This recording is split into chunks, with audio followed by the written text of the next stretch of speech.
this point. So Okay, I didn't mean to swear the last time we did this. What okay. happens? Does like the video get Like, what happens if I accidentally swear? Oh no, the video is going to get demonetized way before you guys swear.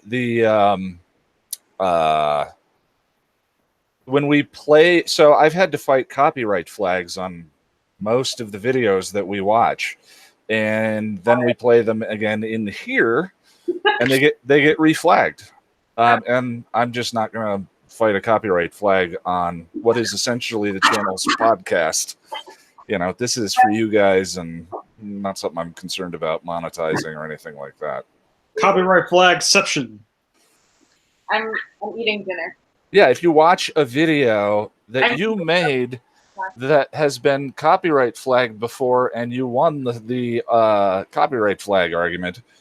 Anyway, hold on one sec. Hello, everybody. Welcome to the monthly Google Patreon Hangout. I am a little less haired today. And it's many, many degrees in this room that I'm in. So I'm running multiple fans, and if there's going to be a sheen about halfway through, I apologize. But today we're talking about, we do this every month, last Saturday of the month. This is for Earshot and Choices. Say what? Earshot and Choices. We're talking about Earshot and Choices today, and this is for the $5 and up club on Patreon, which is linked in the description. And man, we're getting on. It's almost to the end of season 3. I can't believe we've been doing this long enough now that we're that far. Yeah, I think it started in January of 2018. So yeah, and once we finish this season, we add Angel, so it's going to get even slower. To be fair, season 1 I think took like maybe 2 or 3 months. There was a lot of skippage at the beginning. It was like 3 months. It was Welcome to Hellmouth and The Harvest, then The Puppet Show and iRobot. Eugene reversed that, and then Prophecy Girl, and that was pretty much it for season 1. Angel, you guys must have done Angel. No, I don't think we did. Flea, I'm sorry you're not having a good night. Hopefully you hang out for a while. So yeah, and the other thing we have to decide is if we want to add Firefly. But I suppose I'm sorry you're not having a good. Oh, someone needs to. We're getting an Sorry, echo. I fixed it. I muted it. Yeah, that's okay. But I also suppose that what we talk about in here doesn't directly need to mirror what's currently taking place on the channel. It's really more up to you guys. So everyone knows the drill at this point. This is a high-tech show, so what we're going to do is I'm going to desktop share and put my mic next to a speaker. So if you could all please mute yourselves. And we start out by watching the episode guides, which for me is always a fun exploration. So we're going to start with Earshot, and here we go. Except I forgot how to desktop share. Why does this always have... There we go. Screen share. And then... Actually, we'll do this time.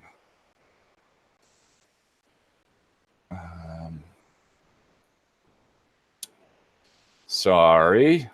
This is me vamping poorly. How are you today? I'm good. All right. And now we need sound.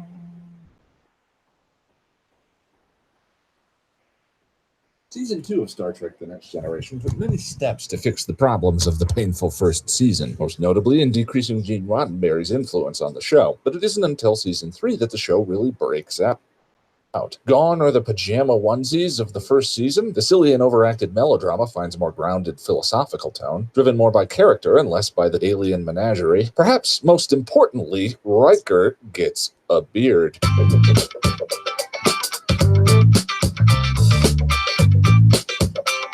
Tin Man is the 20th episode of the show's breakout season. In it, the crew are dispatched to investigate a starship that is a living entity. The creature, deemed Tin Man, has moved into a system with a star about to go supernova. As the crew theorizes, it has decided to kill itself. He is supremely lonely, out amongst the stars with no one to connect to. In order to facilitate communication with the creature, the crew brings a special envoy, an individual with psychic power turned on so loud he can hear the thoughts of every member of the crew on board simultaneously, and whose power is so personally invasive it has rendered him bitterly antisocial and a loner. That character's name was Tam Elbrun.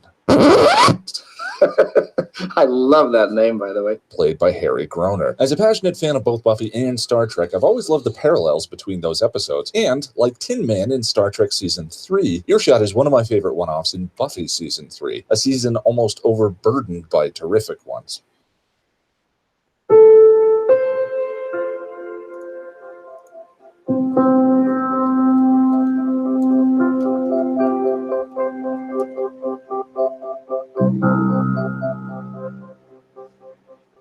Buffy is battling two mouthless demons in the park, and after killing one of them, happens to absorb some of their blood through her hand. While the gang is trying to put the information Buffy and Angel conned out of Faith to use, Buffy is noticing the demon blood spot is getting slightly itchy. Or maybe she's got a case of the creepy crawlies from Angel and Faith's kiss, even though those are a pair of lips he took for the team. Buffy realizes the itchy hand has to do with mouthless demon blood, and Giles informs her she's likely going to manifest some aspect of the demon itself. Hope it's not the outside part. Willow complains about the darkness lately in the school paper. Likely she's the only one in the group who actually reads it, and Buffy tells her about the aspect of the demon. Is it a boy demon? Out on patrol that evening, Buffy and Angel run into each other, and things are most certainly strained. Buffy explains the incoming aspect of the demon, and Angel is typically reassuring. No matter what, I'll always be with you. The next day at school, while talking about the game Buffy missed the night before, Xander spies Cordelia talking to Wesley. Buffy overhears his thoughts and realizes the aspect of the demon is upon her. As she walks the halls, she's given a special tour of all the unfiltered thoughts of the teenagers around her. It's a cute and adorable scene, but every time I watch it, I'm struck by how being a teenage girl privy to all the unfiltered thoughts of all the teenage boys around you would actually be kind of a terrifying nightmare. In class, the students are going over Othello and Iago's use of jealousy to turn Othello against Desdemona. Despite the fact that the classroom lesson's direct ties to the episode themes can be a bit on the nose, this use of Othello is really one that I love. And it's a play that's been referenced before, when Spike told Drew he would chop Buffy into messes. Here, the play Othello maps pretty well over the events of this season. In this case, Iago is Faith, and Buffy is Othello. Due to the recent events of the season, Buffy is now suffering a wave of jealousy over having seen Angel and Faith kiss, and Buffy's proposed thesis of the play here may as well be directly describing her relationship with Faith. Is there something else at work here? Well, he sort of admits himself that his motives are spurious. He does things because he enjoys them. It's like he's not really a person. He's the dark half of Othello himself. And in this episode, Buffy's aspect of the demon is actually a metaphor for her jealousy over Faith and Angel. There's this thing in me, and I can't find it. I can't stop it. Buffy heads to the mansion to try and use the aspect of the D to fish out any amorous Faith thoughts from Angel. She fails since Angel as a vampire doesn't give off a psychic reflection. And in Angel's open-hearted reply, Buffy seems to come to grips with her own jealousy. Giles and Buffy decide to share with the group her recent aspect of the demon, and we get a stellar scene in which Buffy traverses the thoughts of each of the Scoobies. What's so wonderful is the way in which each of their thoughts informs their characters in such a pitch-perfect manner. I am my thoughts. If they exist in her, Buffy contains everything that is me, and she becomes me. I cease to exist. As she walks the halls again, this time she discovers a host of anxieties the students are carrying around with them. And Giles finds out that a man who had this problem recently went insane from it because he couldn't turn it off. As they discover this, Buffy is overwhelmed in the lunchroom by the ceaseless noise, but manages to pluck a single thought from the ether. This time tomorrow, I'll kill you all. The Scoobies begin a profile of the students to try and find the disgruntled one whose thought Buffy managed to hone in on. They believe the editor of the school paper to be at fault. Wesley and Giles recruit Angel to kill the second demon and get its heart so they can brew the potion to save Buffy. Meanwhile, at the school, Jonathan has brought a rifle to the clock tower and everyone is worried he's the murderer. Buffy climbs the tower and confronts Jonathan, who she discovers is instead suffering from the crushing weight of social expectations. I came up here to kill myself. In the cafeteria, Xander stumbles on the actual killer, the school lunch lady, and in a fight with Buffy, we get the most hilarious case of, oh look, the stunt double, as the lunch lady magically drops in size by half and maybe grows a penis. And the episode ends with Buffy perfectly and gloriously revealing to Giles that she knows. Part of the process of adolescence is moving from a purely egocentric point of view, do I belong, am I accepted, to one that is more empathetic and compassionate. As I mentioned in the top 10 Buffy or Angel episodes that remind us everything is going to be all right, it's the realization that everyone around you is living a life rich with as much detail, desire, and drama as your own, and that we are all no more or less important than anyone else. And throughout much of season 3, Buffy has been facing down her selfish demons and dealing with them, as she did in the episodes Homecoming and Consequences. And while she's always shown compassion for her friends in the Scooby Circle, in Earshot, she gets a massive dose of the human condition through the psychic powers she can't turn off, and shares as much with Jonathan. It's an awareness she carries for the rest of her life. Among the Scooby Circle, perhaps the least selfish and most patient is Buffy herself. I have so much deep love for this episode. There's a certain level of wish fulfillment in the general concept. We're all trapped in our own heads, which can be a profoundly lonely feeling. Our lifelong quest for intimacy and connection with other people is driven by a deep hunger to reach across that barrier, to genuinely know and be known by someone else. Buffy's power here to do that has a genie in the bottle kind of appeal to it. As ever, one of the best scenes in the episode happens to be when it's just our circle of characters sitting in the library talking. Buffy is all of us, we think. Therefore she is. And I love that so much. Buffy's compulsion to try and use this newfound superpower to delve into her boyfriend's mind and quell her own insecurities is simultaneously believable and adorable. Oh, this honesty stuff is fun. And of course, there's the final scene in which I considered a Giles almost gets knocked out counter. I have only two incredibly minor quibbles with Earshot. The first is that at the start of the episode, the Scoobs are attempting to make sense of the information they learned from Faith and getting nowhere. Well, Buffy now can literally read minds. Couldn't they have somehow arranged a chance meeting with the mayor or Faith to try and steal more information from their thoughts? Perhaps the onset of the paralyzing psychic power came too quickly. My second gripe with the episode is how quickly Buffy's slightly depressing speech is able to sway Jonathan to give up his plan. As someone who has personally dealt with some deep, dark depression at various times in my life, including high school, I'll say that Buffy's assertion that nobody cares because they're all too busy caring about themselves probably wouldn't have been what I needed to hear at my darkest times. Not that it's untrue, but when you're feeling so depressed as to be on the verge of drastic measures, her statement always struck me as something that would have made Jonathan feel worse about himself, not better. And it's a terribly short scene.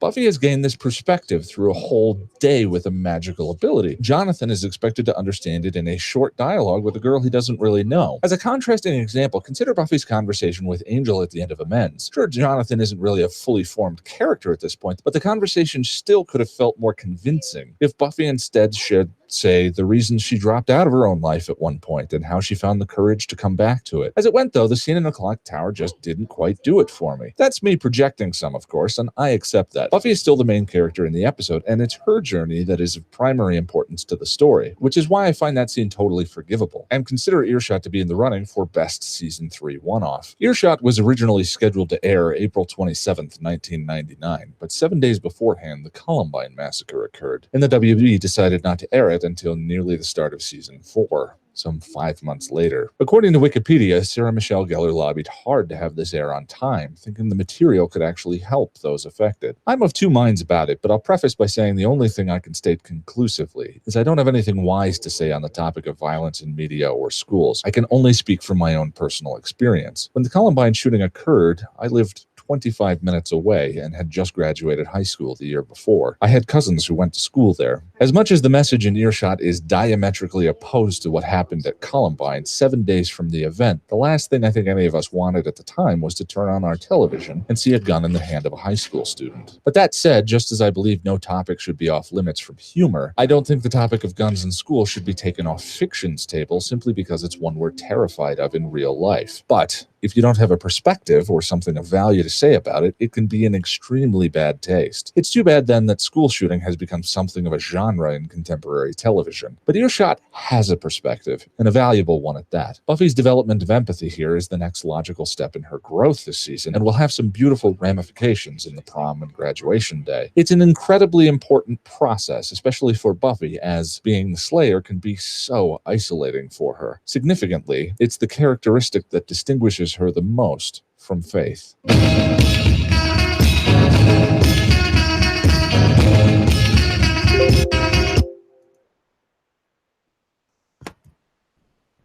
Sorry, headphones users. That was so loud. Let me switch my speakers back to my headset. Don't know why I'm using an accent. There we are. And stop desktop sharing. Hello. So yeah. The episode guides, like the show itself, age, and sometimes poorly, as with the Louis C.K. reference in there. Yeah, the funny thing is he's probably well known enough now for one particular thing that it changes the meaning of that bit in there. So actually, I may actually use the editing tools to remove that, but I don't know. Maybe I won't. It's a video that begins with me pretending to do an episode guide about a completely different series. So for anyone who reaches this point in the channel, I think they probably know me well enough to give me the benefit of the doubt when it comes to that kind of thing. But yeah, that's an interesting one. The well, before I dive in, I'm curious to hear what you guys have to say about it. Sarah, let's start with you this time. Okay. By the way, I love the new look. You're like Picard and Riker. Yeah, Walter White. I would have gone Walter White. But... It's sort of like accepting my ultimate fate, and also it's very hot. So those two things combined, I just decided only half of your head deserves to be cool. Well, you got to have shape somehow. It's like my head turned upside down. Like, well, I don't know about these things. I was just making a joke. Sarah, thank you for the compliment. Tell me about Earshot. This one has an interesting story behind it. I may have told you guys before or not, but we'll get into it. With the Louis C.K. thing, you could just put a note on there that you made it in the date you made it, kind of thing. Sure. Yeah. But I had some thoughts about Jonathan's arc. I do sort of buy the Buffy speech stopping him. Not that it would fix anything, but I think it's kind of like, maybe this reveals too much about me. But I think when you're on like a self-destructive thing, it can be like a track that you're on that you just need something to sort of like get you off it. Sure. And especially because his plan is not very practical. Right. So I kind of see it as like her speech doesn't really help him. It just kind of knocks him off the train, off the like track to self-destructive, to that particular kind of self-destructive thing. Mm-hmm. Because what we see in the rest is he doesn't actually stop being self-destructive or stop trying to fix things in grand gestures. He just kind of changes the way he does it. He changes the gesture. Yeah. Yeah. So, whereas Angel, after that speech in Amends, actually changes. So I don't know from there. But that was he does learn more stuff in Angel season 2, I guess. Well, and that conversation is the inspiration to seek meaning, I guess. Where Angel season 2, he sort of stumbles upon it in Epiphany. But I get what you're saying. I mean, she sort of acts as a stopgap. He needed someone to notice, and then sort of draws the wrong conclusions with "life is better when people notice me." Yeah, and goes from there. Wise. Right. Bad Wolf in chat says, "Do you think Willow's speech about doing something big to get people's attention may have magically influenced Jonathan?" That's actually my headcanon for this entire episode. That makes it like more like it helps me with this episode, but I have problems with this episode. Yeah, so the common frustrations that I've heard, or the nitpicks or criticisms or what have you are people always ask about the deer hunting rifle that he's in the tower that's as tall as he is, which seems sort of strangely planned. It seems strangely impulsive. Earlier in the rest of the episode, he seems sort of normal and Jonathan and comedy relief type Jonathan. And the scene where Willow interrogates him is very... it's played for comedy, but it could, if you read it literally, it seems very unusual. Willow is very implicitly saying, sometimes we have to get people to notice us, don't we, Jonathan? And so the theory, or rather the headcanon goes that Willow accidentally influenced Jonathan to do that. And for me, that cleans the episode up in certain ways. Whether or not that, I don't think that was intended, but that's sort of the nature of a headcanon, certainly. Yeah. What else? What else? I really like both of these episodes. Actually, are really good for Willow. I love her like taking charge, and she's kind of maybe not doing the best thing with Jonathan there, but the Willow taking charge and like giving people assignments and sort of playing Giles's role. Yeah, I love when she tells everyone to stop talking. Stop talking! The way Hannigan delivers that line, it's great. Yeah. Well, did you happen to see the tweet I posted about the Neapolitan ice cream outfits? Yeah, I got nothing. I love the things on Buffy, but I got nothing. I might not have seen that one. What are you talking about? No, there's a scene where they're walking down the hallway and they look like a very strange shade of ice cream. Xander, Willow, and Buffy, they're all very, those aren't pastels, but very bright and look delicious, I guess, is all what I'm trying to say.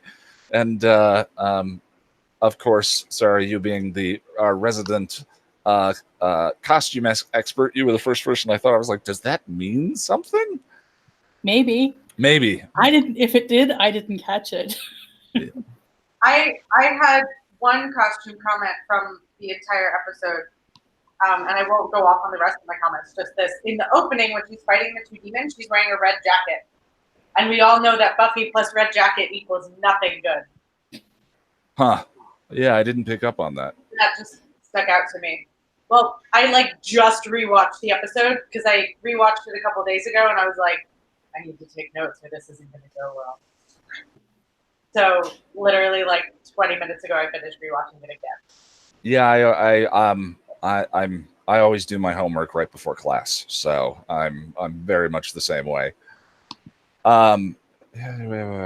Sorry, did you have anything else on that episode you wanted to bring up? Not really. I mean, I love Buffy's gray outfit, not for any particular meaning. I just think it's pretty. Yeah, I like the outfit she wears in this one. It's very classy. Yeah, it's a really nice cut on her.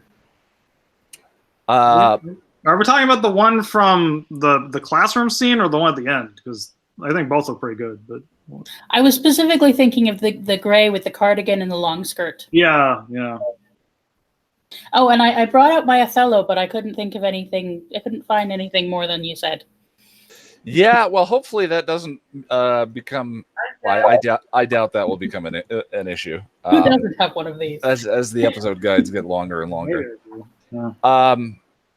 Boris. All right. Tell me about Earshot. Yeah. I like the episode a lot. It's really fun. Like there's really good lines in it. I'll talk about some of those later.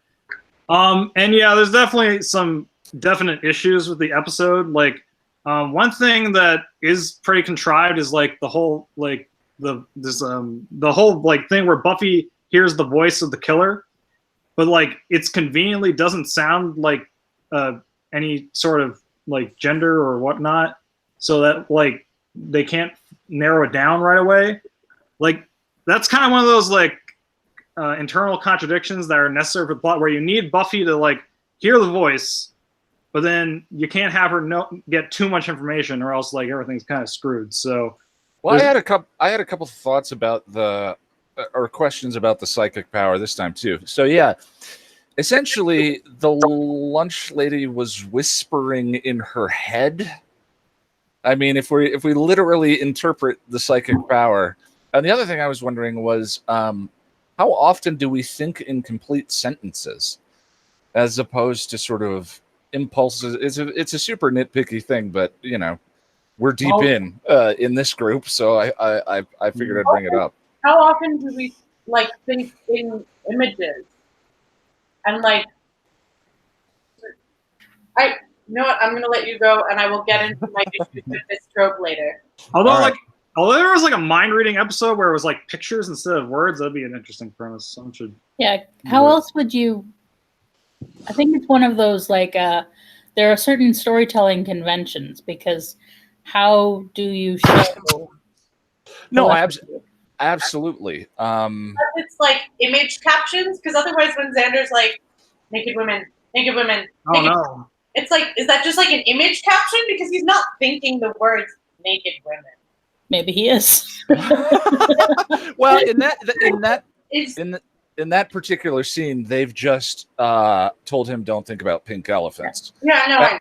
Yeah, and so I could see his thoughts sort of being conversational in that instance, because he's thinking of all the things not to say to Buffy, or sort of making them real.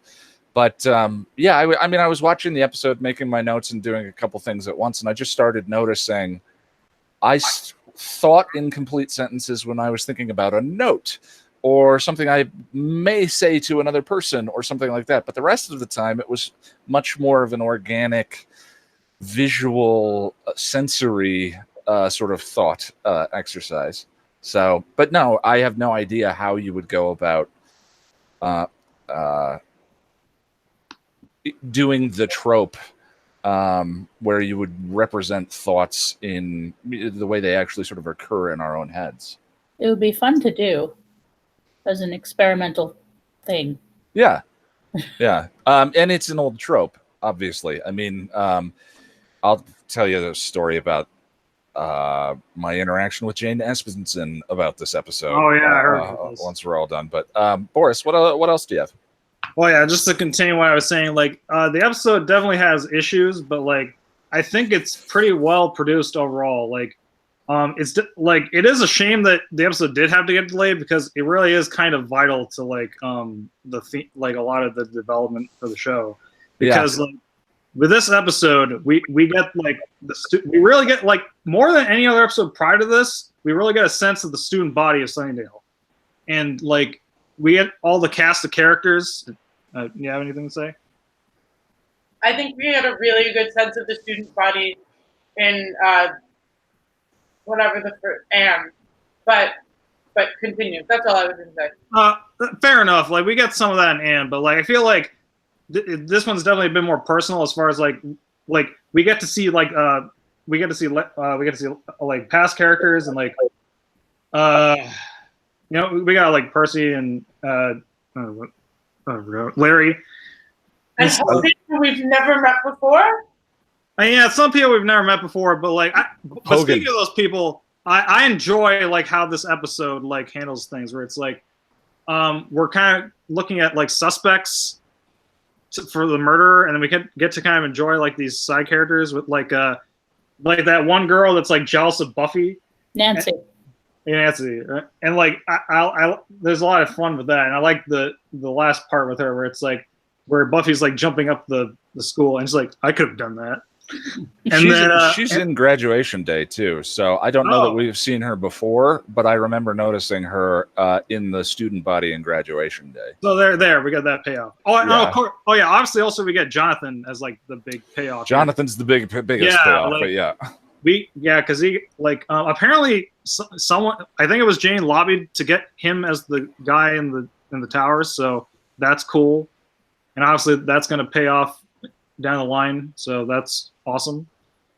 Also the newspaper guy is pretty fun, like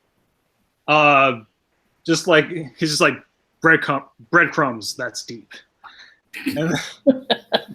And like and I also love the newspaper taglines, which feel like something you'd see in like The Simpsons or early seasons of American Dad or Kim Possible, where it's just like some sardonic thing that's just like a one-line thing that's really funny. And then the bit with Oz where he's just like sorry man, and then I was like, that's fair. Like, in fact, Oz in general, like this has some of the best Oz lines. Period. Oh yeah. Like, oh my God, But it's so funny. Oz knows his band kind of sucks is just really nice. Yeah, no, that's fair. I would think in complete sentences. Famously, Espenson said she had written a couple bits for what Xander hears in Oz's head, and she didn't like any of them. So she went to Joss, and he sat down and wrote out what it is Oz actually says. Did you just see what Xander hears in Oz's head? Never mind. Just keep going. Although Xander is probably Xander might have been just because we have Xander and Oz interacting a bit in this episode, and then like which I always love. Yeah, when the other characters that are non-dating interact with each other without hub Buffy, I think that makes for some of the more enjoyable bits. And it's nice to have some kind of bro moments, like where Xander's like, "Oh, you almost had an expression." It's like, and then I won't coming on. I won't lie, or something like that. Okay, what else can we mention? We got the Buffy jealousy is obviously kind of a big deal in this, and like as I allude to, it's gonna kind of factor into Sanctuary at some point. So I'm not gonna go into too deep into that. Oh, is that where we're going with that? I won't go into it much, but like the fact that she has those concerns at all, I think is kind of like. Well, I mean, it's interesting that you bring that up. For anyone new, Boris and I have a regular disagreement over the quality of the Angel episode Sanctuary, which follows 5 by 5. I don't like Buffy's jealousy here. I feel like it's a little unmotivated. It feels unmotivated or out of character to me here as well. And maybe I'm alone on that, but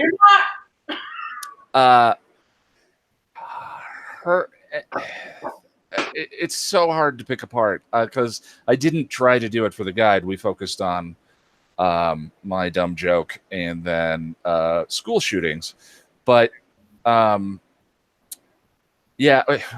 I'll leave it there. This isn't for me to talk. It just doesn't. It didn't work for me here, and that might be why it doesn't work in Sanctuary. But I could see if it did, then certainly that would be a positive for Sanctuary. I'll just add, to lead into the Buffy jealousy thing, I think part of it is motivated somewhat by the events, like some Buffy season 2 stuff, where it's like, what's that noise? Where it's like there's definitely some insecurity in regards to Angel because of the whole Angelus thing and like how Angelus toyed with her, and then like. And even like earlier on in their relationship, like Buffy kind of had like doubts about like him, like in Halloween there was like she was kind of concerned that about Cordy and Angel being a thing for a bit, and then like she wanted to like impress him by like getting the costume and whatnot. So I mean, that was like early season 2. True. Yeah, you're talking about her insecurity that she wasn't what he was looking for. True, but like I think like the aspect of that is kind of present throughout a little bit, possibly. With the jealousy thing, she does kind of, when it's related to Faith, is the only time it seems to come up and make sense. It's like it starts when she talks in Hope, Faith, and Trick about being single white female.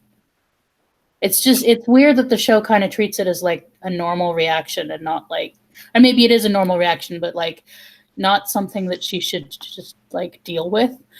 Well, and that's another thing. I mean, in this episode, she kind of does. Willow says that she should talk to Angel about it. And for the first time, Buffy actually does. Right. Well, after trying to read his mind in a very cute scene. But, she sort of deals with and manages her finds a rational approach, sort of accepts her feelings as what they are and then moves forward. And that's something that didn't happen in Sanctuary. I won't ring the Sanctuary drum anymore. I apologize. All right. Anything else to add? Dark half. I'll drink wine for that, Boris. That's my bad. Okay. Oh. One thing that was worth questioning was like they have that guy in Ecuador with the same power, or like the mind reading thing, and like did no one cure that guy? Because like if they know the cure, then like why did no one give him the stuff? Like I hope they have some extra left, so like I hope they sent it to him or something. And like how did that guy get the demon blood on him anyway? And yeah, that's not. Maybe he's just a demon. Maybe like people encounter demons all the time, so I can buy that. Like yeah, but the demon was just like, "Oops, I bled on you." Like, well, like maybe he I'm willing to buy. Like the details are vague enough that I can buy it. I'm saying all this like with the acknowledgement that they're stupid quibbles and don't matter. Oh. Well, yeah, and I think that's important. I regularly get feedback from people when I sort of go a deep dive on certain nitpicks, and sounds like you don't even like the show. It's like, no, I like the show. That's why I'm talking about it this much. That's why we go this deep on those sorts of topics. To me, those sorts of things don't reflect negatively on the episode. But Emily, you seem to be, we haven't heard from Russell yet. We'll get to you in a sec, buddy. But you seem to be the most vocally anti-Earshot. So tell me about the episode. Okay, so I realized that the thing that bothers me like the bits of so there are two things in Earshot that bother me the most. Partly, I have an issue with the mind reading trope, the same way that some people have issues with the time travel tropes. Okay. Like that most of it is like there's something awkwardly like logistical about it, where it's a trope that necessitates logistics, but like no one ever does it well for the most part. And my other thing is Buffy's the subtext, the text in relation to where Buffy is emotionally and developmentally is just 100, feels very season 3, but very season 3 like 5 or 6 episodes ago. Interesting. There's a lot about shadow selves, like the whole Othello thing is just 100% shadow self. Right. Whatever. And I had something else written down. But it's just like it and I'm like, this is traveled territory. This is well-traveled territory to the point where like Faith isn't in her life anymore. Buffy isn't at the moment actively battling her inner Iago. So why are we having this conversation right now? This is a conversation that should have happened already. So you're suggesting that the theme, or rather the metaphor and the season just don't harmonize particularly well at this point, especially because Faith isn't in the episode? It's like, I mean, you just use the, metaphor of harmonies. So to continue with that, it's like you have a chorus and like the tenors just like fucking fell asleep for a while, and then they're like, oh yeah. And the problem is the tenor part is the melody. Like the shadow self thing was like a huge thing. It was like very grounded in the world and a lot of what like everything was about for like episodes. And revisiting it here, just like, Well, I mean, I personally think maybe I did a poor job of. So first of all, the idea of the shadow self and individuation evolves over time. Your desires and your urges when you're 14 are not the same as they are when you're 24, are not the same as they are, so on and so forth. So in Homecoming, the thought was that Buffy dealt with and grappled with the aspects of her in which Cordy represented her shadow self. But they also set up Faith way earlier as the shadow self before that. Specifically in Faith, Hope, and Trick, there's the Othello Iago thing is definitely like Buffy Faith, not Buffy. Especially when you consider that another popular theory about Iago and his reaction to Othello is that Iago is actually in love with Othello, which can be that's interesting. Which is my favorite theory, but which can be supported by, like, if you look at the way Iago treats his wife, it's like not just with indifference, like he is actively horrible to his wife. You don't even meet Iago's wife until Act 4, and she's great, but then he kills her. It's very strange. Spoilers for Othello. I think we're good.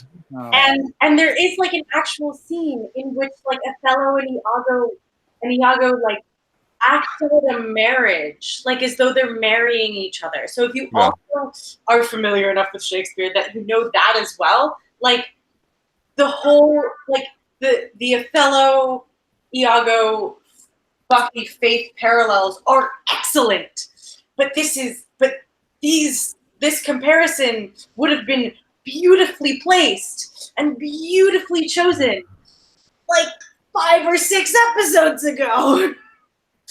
I think I get what you're saying. Now, to me, that doesn't lessen the art of the metaphor. I mean, being a Shakespeare buff, of course, I just love the inclusion. I love how it works. And I don't think that waiting this long to call it out negates that it's there. Does that make sense? I don't think it negates it. I just think it's like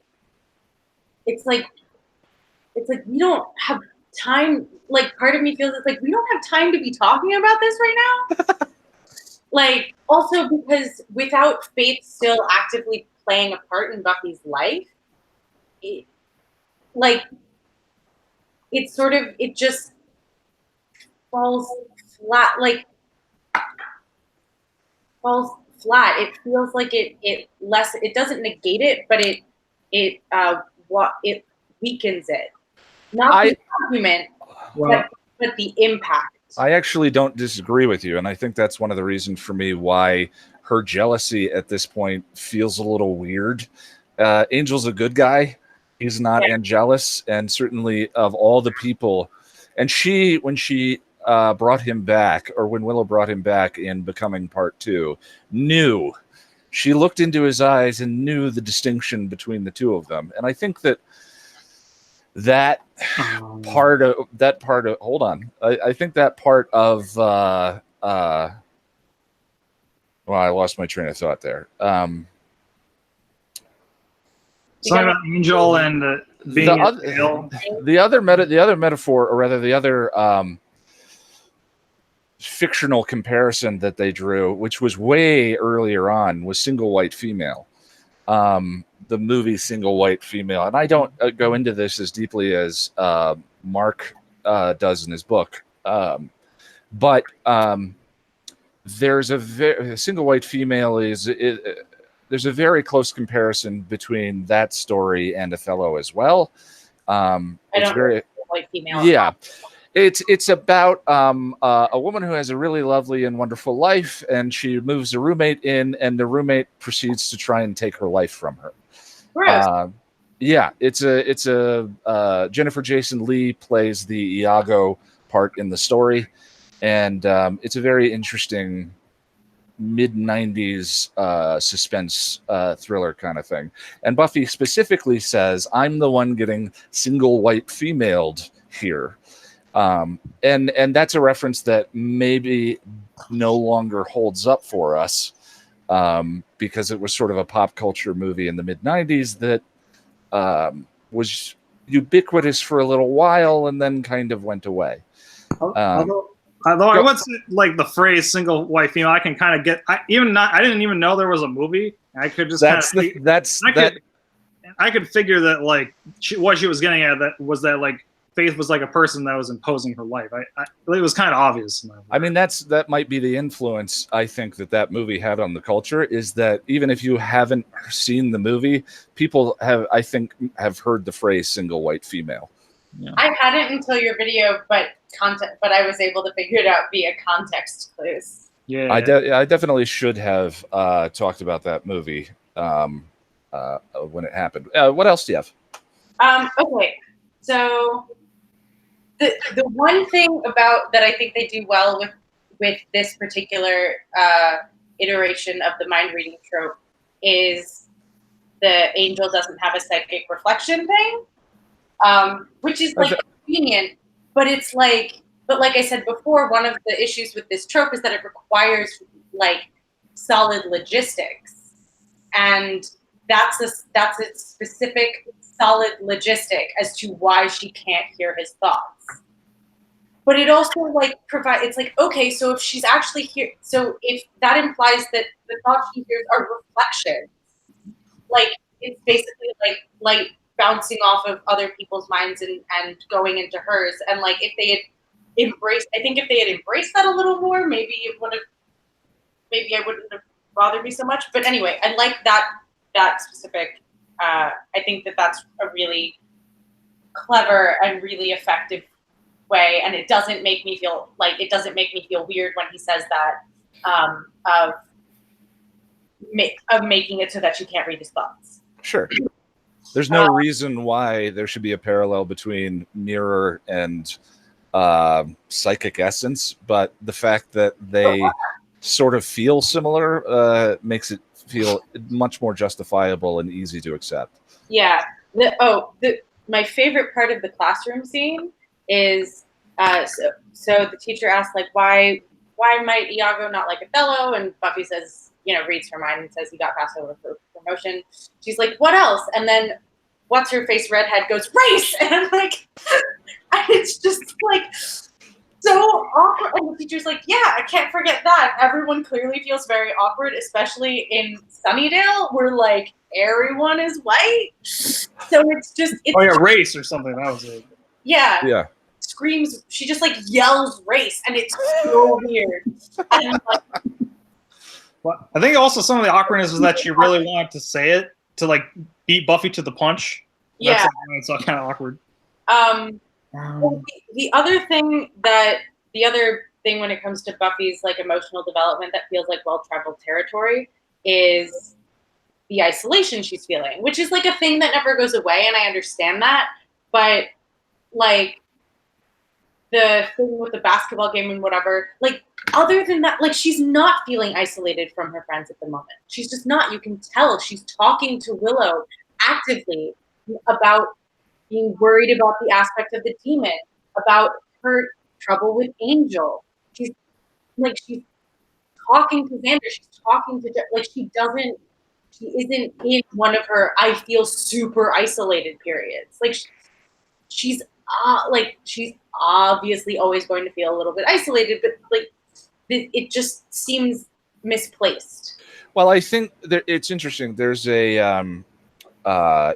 in the Where I Am with the Angel reviews, I brought up in the video for Judgment that it felt like we were retreading territory, because at the end of to Shanshu in LA, he says, "Oh, so I've got some time. There's a bunch of plagues and a bunch of things before he Shanshus." And then in this episode, he's now impatient. And then by the end of the episode, he has accepted that there's going to be a little while before he Shanshus. They take down the board and says it's not a race and whatever. And then the next half of this season is about Angel being impatient to win the war and get to the destination. And then he has the insight again in Epiphany. So they repeat the same note 3 times. And I think that can work, like the idea of shadow selves, if the notion evolves. So the idea of dark desires is something that maybe is with us it definitely is with us our entire lives, but those desires evolve. Like if the arc is a song and him wanting to Shanshu, which starting to sound dirty, and him wanting to Shanshu is the chorus. If the chorus and the hook of the chorus, sorry, I'm in the middle of writing a musical right now. That's okay. I love music as a metaphor. So if that's the chorus, then a truly effective chorus will either, like, even whether the words change or not, will take on new or more meaning by the last time it's sung in the song. Sure. And this isn't a musical where the song is supposed to tell a story, not a pop song where I'm not talking about that. I don't like the school newspaper guy red herring. I think it's dumb. I don't like it. I didn't believe it. I was like, what the fuck? I do like the joke, the pretentious like high school writer thing. Yeah, that joke was funny, but I'm kind of with you on the bait and switch. I thought it was funny during the like rewatch that I finished half an hour ago or whatever. When Cordelia goes to the teacher and she's like, "Are you planning on killing people?" And he's erasing the yearbook. The heading. He's erasing stuff below a heading, and the heading is Henry VIII. Oh, interesting. And I saw a reading of Henry VIII recently, but it's not a particularly good Shakespeare play. But I was like, is there a tie-in here? The other joke I forgot about, besides the pretentious, that's deep, I should write that down, is are the headlines on the wall? Apathy sweeps school, no one cares. That is a very Espenson joke. I love that one. Good. Okay. One tiny quibble, and then I will, and then I'll get to the big bit. Oh no. So the one tiny quibble is like her reaction to the potion. He like only gives her a tiny bit of the potion, and then she starts like sneezing, and he's like, Giles, and then like everything's fine, and I'm like, well, maybe it's like a Dr. Jekyll, Mr. Hyde kind of potion where you gotta get some. I was just like, why was that necessary? Couldn't he like give her the potion, and she could just be like, I have to do something, and like that would have been enough.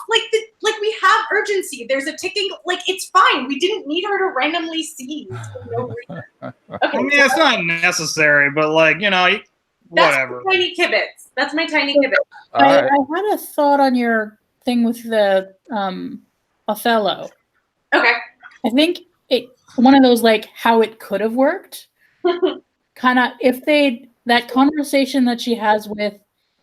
What bugs me about the conversation that she has with Angel is like the response to Buffy's jealous is, "Oh, you don't have no reason to be jealous because I would never do it." When it should be like, "You're jealous because you're insecure, and let's talk about the stuff like why your issues with Faith makes you insecure." Because then her talking about Othello would have worked. Interesting. I just realized that it's kind of a Yoko Factor situation with that, because like with Riley, because as you point out, Ian, in that review, it's like the problem, like they talk about Riley's jealousy and they're kind of like, oh, it's like, well, the reason is because like, jealousy is so romantic. Oh no! Like just for the sake of humanity, can I make a birthday request that we don't bring Riley into this? That's too late. I'm sorry, but we don't need to talk about it much. I'm just bringing it up. I thought it was. You just reminded me when Buffy asks, because she sort of asks him 4 questions in one about like how he felt in terms of the kiss and pretending to be jealous and all that sort of stuff, and his response is, "I hated hurting you." And I was like, and I thought that was really interesting because, of course, Ian, in one of your previous things, it's like, how does Angel feel about, like, is he just releasing Angelus and whatever? And so I heard that and I was like, maybe pretending to be Angelus isn't as pretend.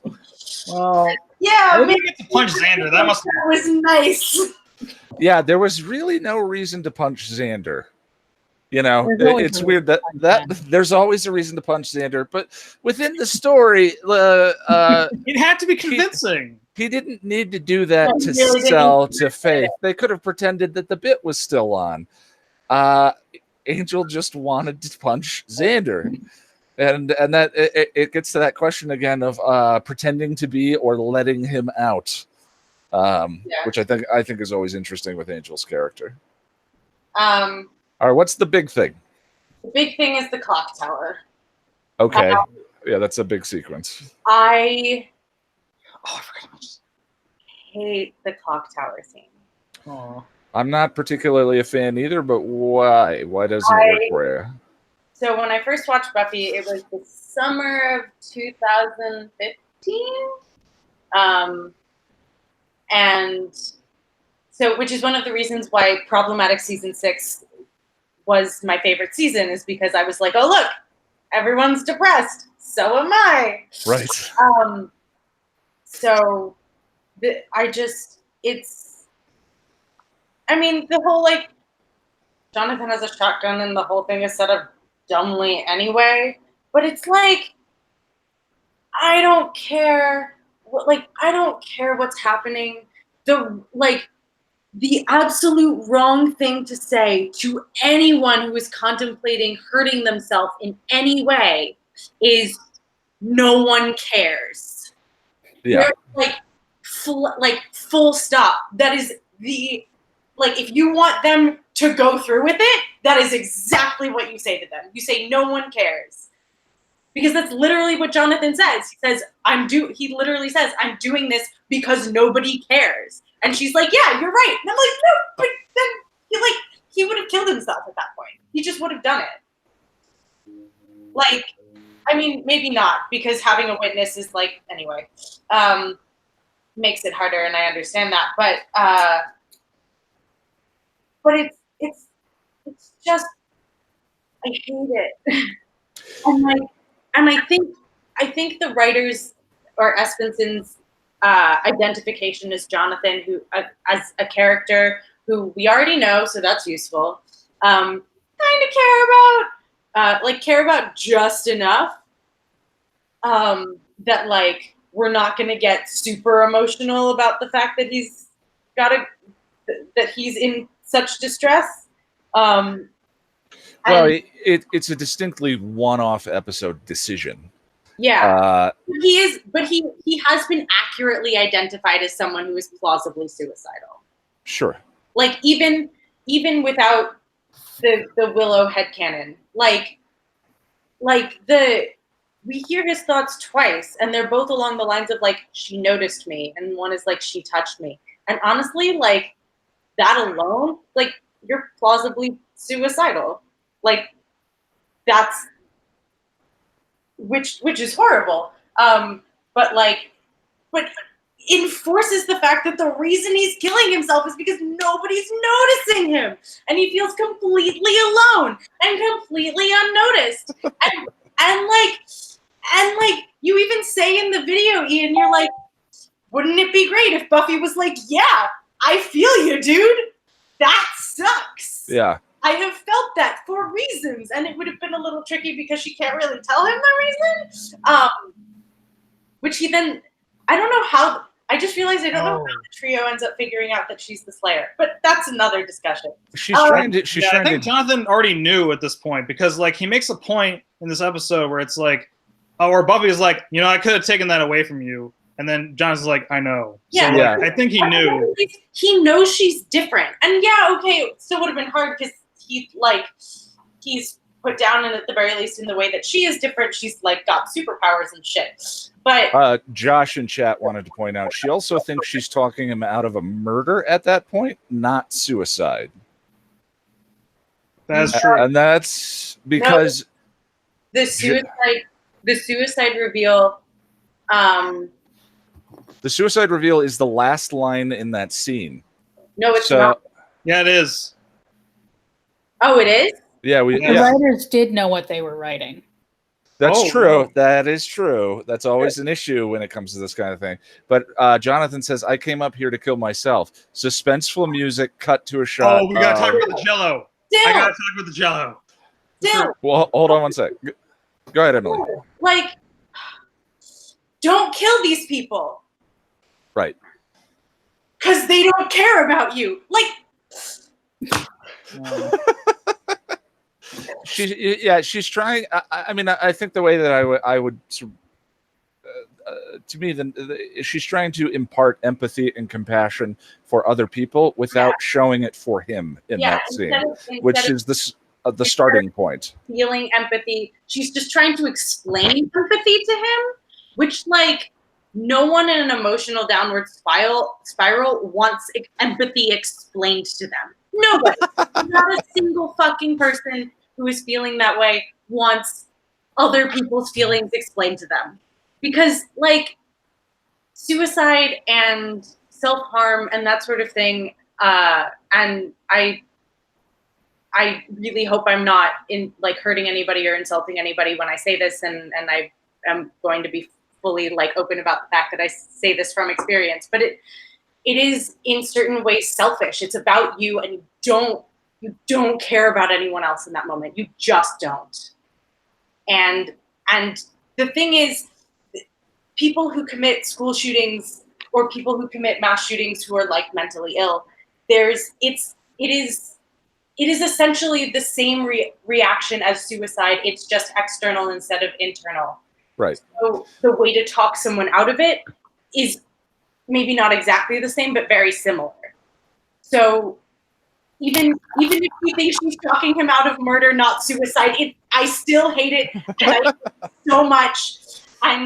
And yep, that's it. That's all. Go ahead, Sarah. Oh, and where's the last line of the episode? Sometimes you do think about other people in that moment still. Yeah, I think I don't know.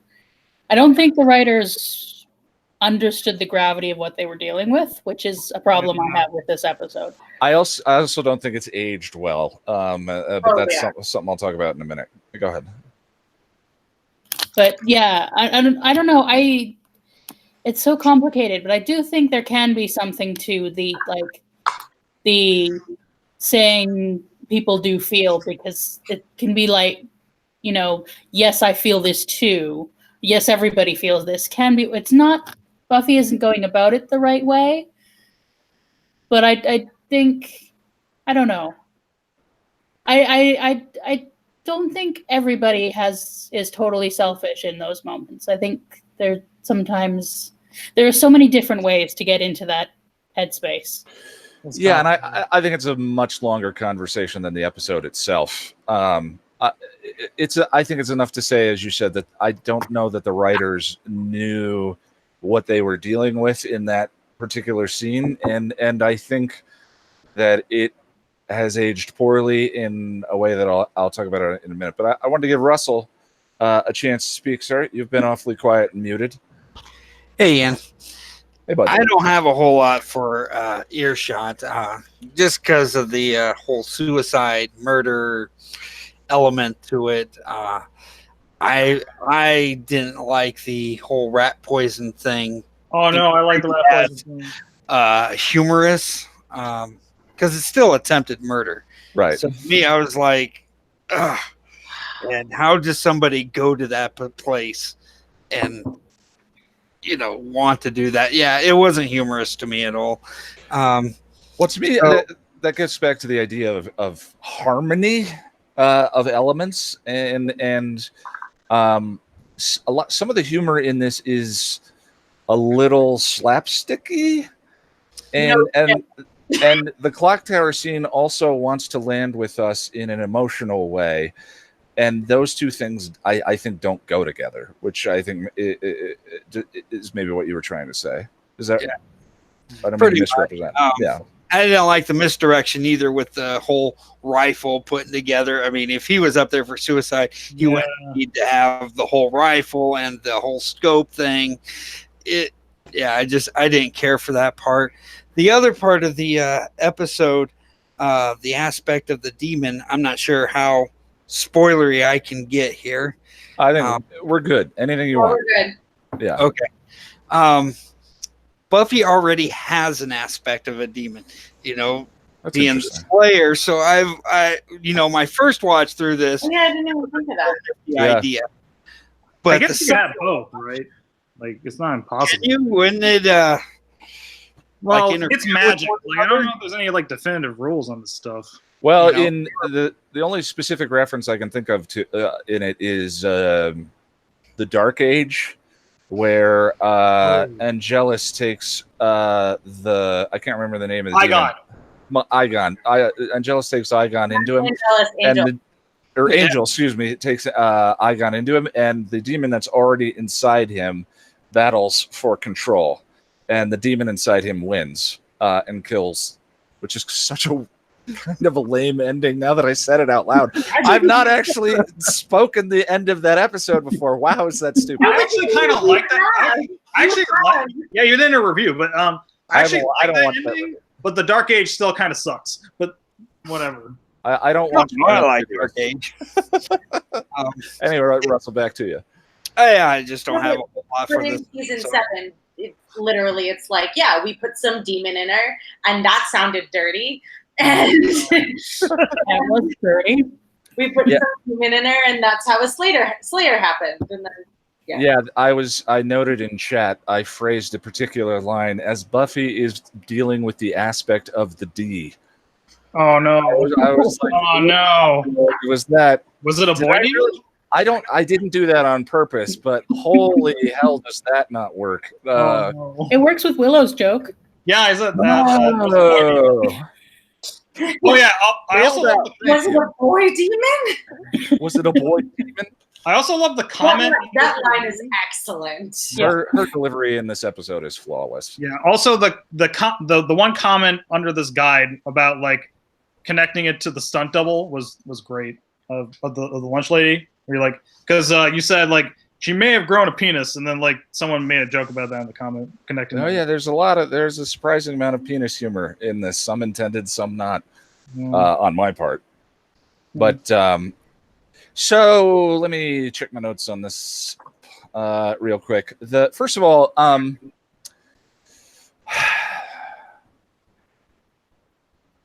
there's a rape joke in Go Fish. The coach. There's one in this There's a couple in Go Fish, and the coach says the boys have already eaten, but boys have other needs, and then which is an insinuation of rape. She says that I did it with the entire swim team, which is like that's the thing she's worried about. And then at the end, she says, "Wow, those boys really love." Wow, those boys really love those coach, implying a massive amount of gang fish rape going on down there. And I went on a long tangent in that video about why that didn't work for me. I do believe that I do believe that anything can be a target for a joke, but it requires a certain level of success, I guess. And for me, the idea of murder and school shootings and children killing children in this episode doesn't work. And it's debatable whether it worked at the time, but especially now that, the story itself has become so recurring and such a living nightmare in our culture. I find it gross. There's a bit in there where they talk about how school shootings have become trendy, fashionable, and that episode came out before Columbine. Like it's kind of very casual. Now, it to me it has now they have like shooter drills instead of fire drills. Right. It has reached that level of just horrifying, awful yuck as those boys really love their coach, where I'm not saying anything is off limits. Big fan of the producers, but you really need to stick the landing. And I don't know that this does anymore, especially when Buffy takes the gun from him and her attitude about this person whom she thought was about to commit mass murder at her school is sort of normal Buffy levels of quippy humor. And it just doesn't play for me anymore. And certainly living in Colorado, I have been closer to an affected community, and the just kind of nightmare, gross, awful that occurs as a result of these things. So maybe it hits me in a different way if you haven't been. Sorry, if you haven't been in proximity to that kind of violence. But I feel like what I said about them not airing this at the time was accurate. It does affect the story. I think that this is a very important build up to the prom, and the Scooby sort of connections to the community and the recognition that everyone has of Buffy herself. But yeah, I don't know. I just feel like they didn't stick the landing on this one. And I love the trope so much. Tin Man is one of my favorite Next Generation episodes, which is why I opened with it here. And that because it's so fascinating. And the idea of breaking down, language is such an inadequate way of communicating experience. When you think about it, when we talked about what the way we think and the colors we think in and the warmth and the emotion and all of that we think in, and we verbalize only a certain percentage of that. And so that idea of breaking down that science fiction trope of breaking that barrier so that two people can genuinely communicate and know each other, to me, is so fascinating and rich that I'm willing to overlook some of the issues that you brought up with it in this, Emily. But yeah, this for me, the school shooting stuff just, go fish. Well, speaking of Go Fish, they actually did call back to that with the Jonathan Willow interrogation in that episode, so that's something. Interesting. Yeah. Anyway, that was a bit of a tangent there. It's just my feelings about this episode have evolved since last I watched it. Go ahead, Sarah.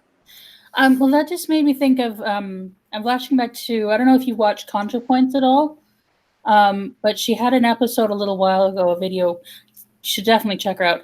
She did a video talking about the darkness and like the difference between writing from or making a joke from your darkness versus like writing about somebody else's. Sort of like the difference between. What's the name of this person? Sorry, I didn't. ContraPoints. Natalie Wynn is her name. I'm surprised, Emily, if you don't know ContraPoints. Wait, ContraPoints? Okay, too many people are saying it at once. ContraPoints? ContraPoints. ContraPoints, got it. ContraPoints. I'm sure someone in chat can find the link, but yes. Okay. Yeah, she's a trans woman, and she talks about like the jokes that she and other trans women can make from their own experience, like the darkness that and how like that is such a different thing than like Ricky Gervais making stupid jokes. So I was thinking like that's kind of at play here when you talk about the your experience with Columbine, and that is that the writers and also with like Emily and I talking about the depression thing, the writers I think are kind of in this episode, they're kind of writing from somebody else's darkness more and somebody else's thing, and rather than writing from inside the experience. Well, those those sort of, I don't want to say high level, but those sort of experiences or those sorts of stories or elements, I think need to be treated with a certain kind of care. Yeah. Even as a joke, need to be treated with a certain kind of reverence. And yeah, and I think one of the biggest rewards of humor is catharsis, is a way of dealing with your own anxiety and sort of processing your own grief. is when you can finally laugh or cry, you know. And so I get that. I think I get what you're describing she was trying to say. The other thing it gets back to is I mentioned the producers. Lindsay Ellis, who is one of my favorite people to follow on YouTube, did a video about Mel Brooks and the producers and what can be a source of humor. And I think it's worth a watch. Anyone who is listening or in chat, definitely, because I won't do it justice. She's the YouTuber I would like to be like when I grow up someday. What's her name again? Lindsay Ellis. She's terrific. A lot of people say even when they disagree with me, they like watching my videos. That's the way I feel about Lindsay's stuff. It's just kind of all about the conversation. And the other thing I want to stress is that I'm all for being creatively courageous, and just because something missed, to me, doesn't mean that it wasn't worth going for. And there's a lot of good stuff in this episode about empathy and compassion, and there's a lot of great jokes, and I do love that trope. To me, they don't stick the landing to keep going beating that dead horse. But I'm not saying that things like this shouldn't be attempted, certainly. All right. Well, I figured it's kind of strange. The last couple of conversations we've had have all lined up where we spend 90 minutes on the first one and then have an episode, a plotty episode next. Go ahead, Boris. Okay. Just to discuss a few brief things. I just want to say, although it kind of went on a weird tangent, I just want to say I actually do really like that Jello bit. I actually thought that's one of my favorite bits of framing and comedic editing in the whole series. Just like the looks on their faces were just perfect, and it was great. When he turns his head and says, "Oh, look," just Xander's and accidentally finds the thing, and then Buffy just magically knows to go to the cafeteria. But again, that's a kibitz. That's not worth it. Well, I think part of it could have been set up where it's like Xander was saying that the cafeteria lady was going to do them in. So I don't know. Maybe she just thought. Yeah, that was nicely set up as well. Yeah. Oh, I forgot to tell you guys the story about this. Go ahead, Boris. Okay, I just wanted to briefly bring up you were speaking, Emily, earlier about how the Othello thing is a bit late, and you're kind of right in that it might have been better served if it was a little bit earlier in the show. But I would say that the dark half stuff is still relevant because the whole thing with the graduation part 1 is going to deal with the whole Faith business, and then obviously we have because Faith's a presence throughout the rest of the series, really, because she has her whole story, and then there's all the parallels with other characters. So I still feel the Othello thing is relevant. I don't think it's not relevant. I just think there's too much space on either side of this episode, really, where it's not. It loses the. If you take a step back and look at that comparison in comparison with the whole season, it's extremely poignant and excellently poetic and lines up extremely well. But because of where it is and because there's so much space before it and even after it, because even though we see Faith in choices, she doesn't interact with Buffy. We're about to get to this, but she doesn't interact with Buffy. She until Buffy has to go and get Faith's blood in Graduation Day Part 1,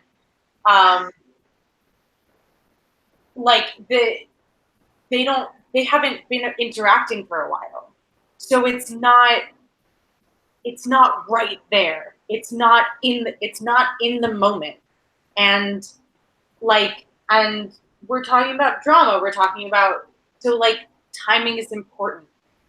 You're saying it loses some of its vitality. Yeah. Yeah.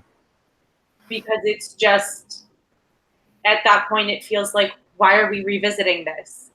Yes, it's making the point in a new way, in an interesting way, in a deeper way. And I really like it. I like it a lot. I'm also a Shakespeare freak, so I like it even more. But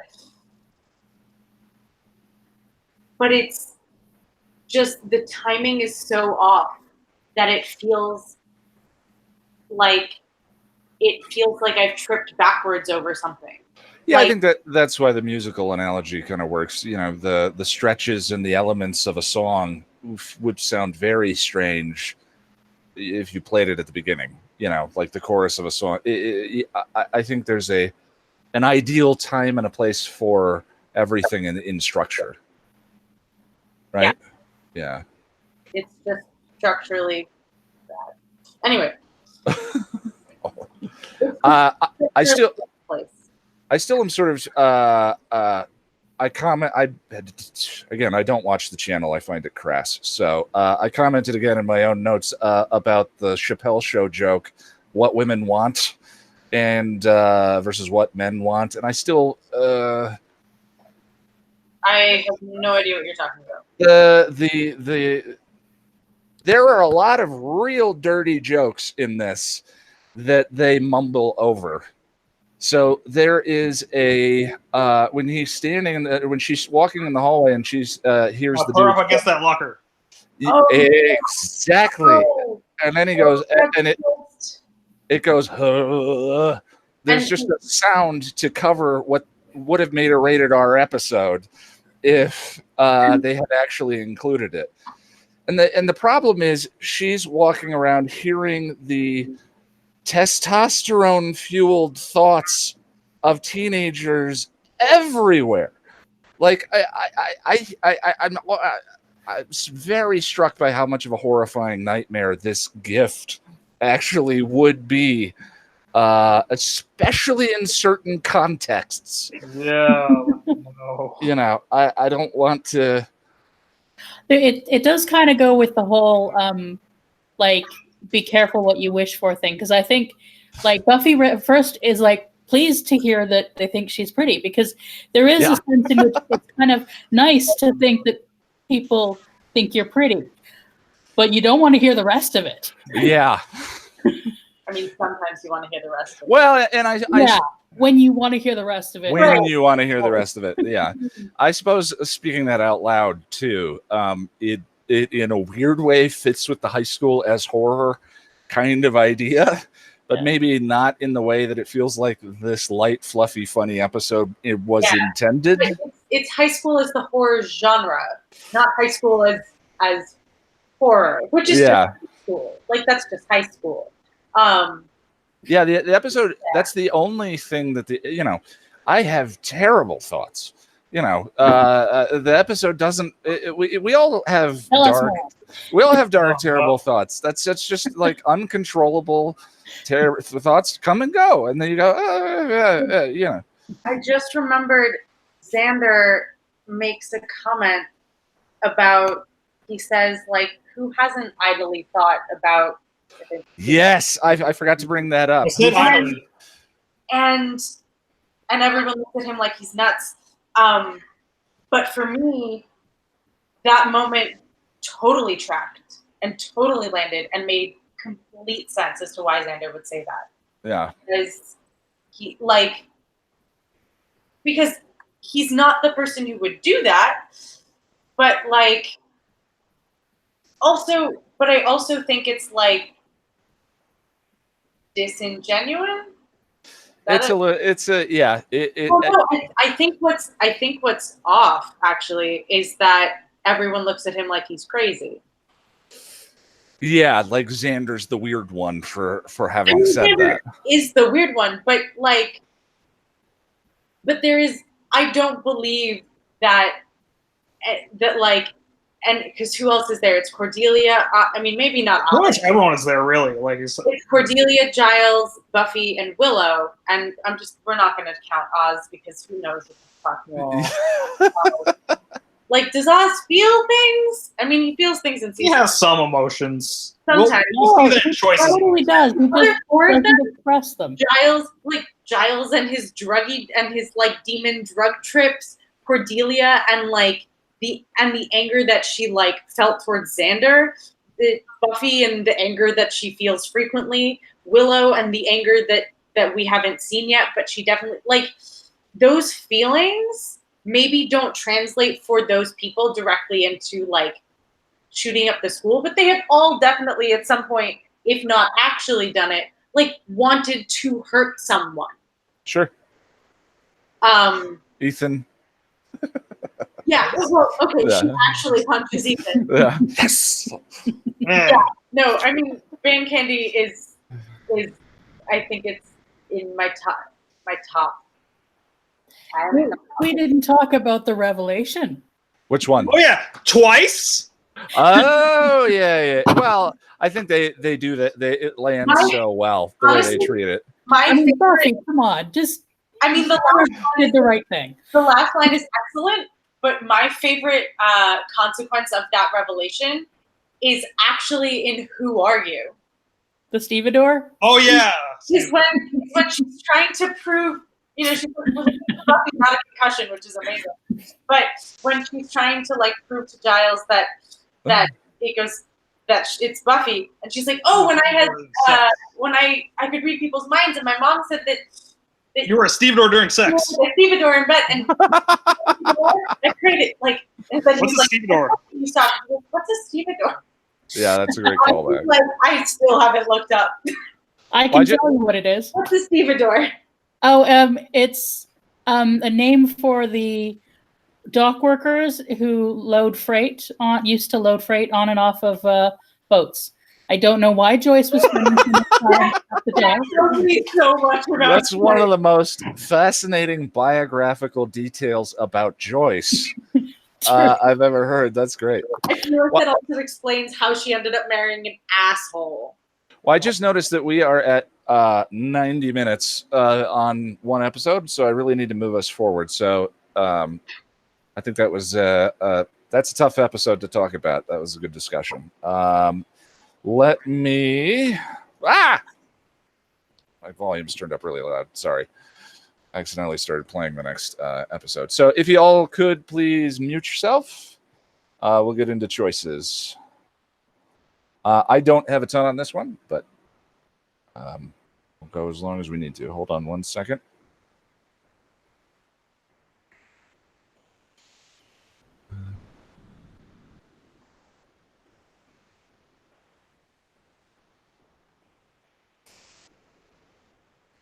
We've covered here on the channel. If your ears don't perk up when you hear the word choice, then you haven't really been listening. And as you can imagine, an episode called Choices has a number of significant details we need to cover. Previously, I might have referred to it simply as a plot episode or season arc episode, but Choices represents the beginning of an interesting transition in the series, where the strengths of plot episodes and the strengths of one-offs begin to blur together. Choices is a season arc episode, but retains much of the charm and whimsy of the show's bottle episodes, while still building steam towards an epic season finale. And as we go along, the series' bottle episodes will start to deliver details of season arcs in powerful and completely unexpected ways. It's just another aspect of Buffy that makes it one of the most unique and captivating shows I've ever watched.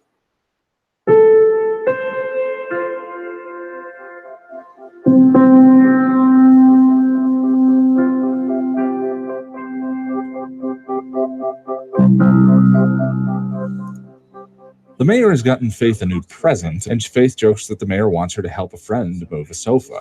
This isn't a free ride, young lady. You know, I'm beginning to think that somebody's getting a little spoiled. Maybe I should take this back. Sorry. Faith and the mayor's relationship is easily my favorite part of this season arc. I don't think it's entirely coincidental given how much I cherish Buffy and Giles' relationship. But you can't help but grin at this tiny scene, even though he's giving her a knife that would make a Klingon's bum pucker in fear. And Faith is being dispatched to the airport to pick up a box of infinite bug monsters. Another cookie? So cute. In the meantime, Buffy and Angel are out slaying, and Buffy, in a massive change from previous seasons, brings up the future with Angel. Buffy has gotten into Northwestern and seems nonplussed about the whole thing, especially in comparison to her mother's reaction. At school, we find out that Willow has gotten into every school under the sun, and when Buffy tries to diffuse the venom between Xander and Cordelia, Cordelia lashes out in typical fashion. I'm sorry, Buffy. This conversation is reserved for those who actually have a future. Buffy implores Wesley to let her leave for school. The power invested in me by the council, I forbid it. Oh, yes, that should settle it. I love Wesley's silly little hand motion here. I don't think it actually means anything. I always read this as him just making up something to seem more significant and it backfiring badly. Or head boy things. And Buffy says if she can get Faith in the box for graduation, she should be allowed to go, and begins to execute on a plan. Meanwhile, Faith kills a man bringing a secret box to the mayor. You killed him. What are you, the narrator? That is such a writer's joke. She carries the box to City Hall, where Buffy sees her go in with it. As the mayor stokes Faith's ego without paying attention, she makes to open the box, and he has an obvious panic reaction. Buffy bludgeons information out of one of the vampires, and they figure out the box is called the Box of Gavrok and contains a power the mayor needs to consume in order to make the Ascension come to pass. The team strategizes how to get it using blueprints of City Hall and come up with a very Ocean's 11 type plan, or Ocean's 3 in this case, Willow, Angel, and Buffy. On his way to run an errand, Xander spies Cordy through a window and can't resist the opportunity to snipe. He suggests the only reason she was so spiteful earlier was because she didn't get into any schools, and Cordy drops the hammer on him. Read 'em and weep, creep. Remember how well she tested? Angel lowers Buffy in from the ceiling above the box, and together they recreate the iconic scene from Mission Impossible that had come out 2 years before this episode. A pretty great fight ensues, and Angel and Buffy manage to make off with the loot. The mayor's veneer of vanilla sweetness drops for a moment when he finds out, and I think you can see something amazing in his eyes when Faith brings in Willow. That sugary sweet facade of politician satire he embodies drops completely, and in his eyes we get a moment of true character. That look is actually chilling. Back at the library, the Scoobies are now trying to figure out how to get Willow back, and a mild electric panic pervades the whole scene. Oz remains stoic as the debate circles the room. Buffy wants to give the box back, and Wesley insists they destroy the box using the prepared cauldron. Wesley's argument here isn't dramatically different from the one Faith tried in Consequences on her own behalf. Anyways, how many people do you think we saved by now? Thousands? And didn't you stop the world from ending? Because in my book, that puts you and me in the plus column. Thousands of lives depend upon our getting rid of it. Now, I want to help Willow as much as the rest of you. We will find another way. That Faith may have stopped evil does not justify her committing evil. Preventing an evil act with the Box of Gavrok does not justify allowing another evil act in Willow's murder. We have the means to destroy this box.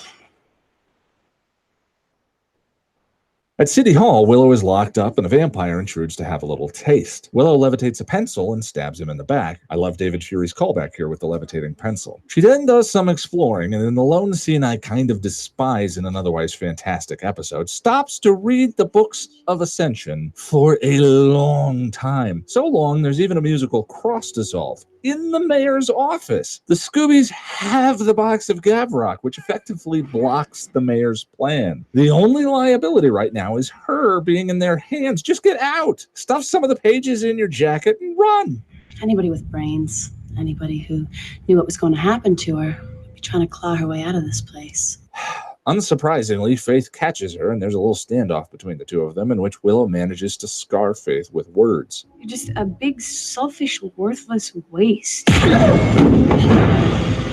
hurt me, I hurt you. That's a nice little character bit I really enjoy. The only way Willow's words hurt Faith here is if they matter to her, which means that Faith senses some of the truth of what she's saying. Even in this scene, she is a real character, out of touch, but not beyond reach. The Willow Box handoff goes down in the school cafeteria, and the mayor offers some fatherly advice about Buffy and Angel's relationship. I just don't see much of a future for you two. You're immortal. She's not. It's fascinating that the best pieces of relationship advice Buffy has gotten all season came from two big bads. Spike in Lover's Walk. Love isn't brains, children. It's blood. Blood screaming inside you to work its will. And the mayor here. And let's forget the fact that any moment of true happiness will turn you evil. I mean, come on, what kind of a life can you offer her? Yet not from Giles. Perhaps monsters live untroubled by the mirage created from that last evil in Pandora's box.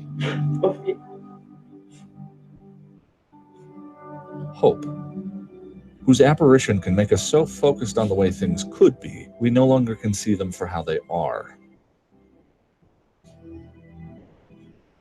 This conversation does such a wonderful job of dancing back and forth between the show's fantasy violent realm. But unless you want Faith to gut your friend like a sea bass, you'll show a little respect for your elders. And the grounded and serious exploration of a young woman growing up. I don't sense a lasting relationship. And not just because I plan to kill the both of you, but you got a bumpy road ahead. Snyder tries to break up the deal, thinking he's about to interfere with some drugs being sold. As he realizes the mayor is involved and begins to grovel, one of the cops on the scene opens the box and out pops a gross bug thing. Now, in fairness, pretending to have an imaginary flesh-eating bug on your face that is actually a piece of inanimate paper mache is probably a tall order. But this kind of acting always reminds me of Leslie Nielsen and the towel from Naked Gun.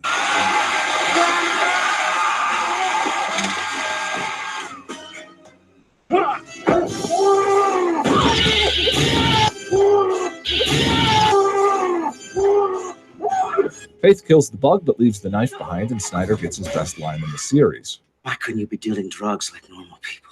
In the library, Willow and the gang reconnect, and Willow reveals she stole several pages from the Books of Ascension. Wesley pointedly tells Buffy their failure to prevent the mayor's plan means that Buffy can't leave, and Willow makes her choice to stay in Sunnydale. There are a few things to highlight here. First, Willow truly comes into her own, demonstrating self-assuredness, the likes of which we've only glimpsed in bits and pieces yet through the series. Perhaps too much so in the mayor's office, but it does lead to a scene in which she is almost totally devoid of Willow quirk, skillfully hitting Faith right where it counts. And she even leads Buffy by example here in the final scene. And I just realized that's what I want to do. Fight evil, help people. Throughout, Buffy is being troubled by visions of what could be, that apparition of hope, and tries to reconstruct reality in a way that will allow her to move to Illinois and go to Northwestern. A reality in which she can be someone other than who she is. But in their final scene, as Buffy is beginning to accept life as it is, Willow, Buffy's metaphorical spirit, commits. Willow, who does have any and all options open to her, including moving to Oxford where they make little Gileses, commits to Sunnydale. I think it's worth doing. And I don't think you do it because you have to.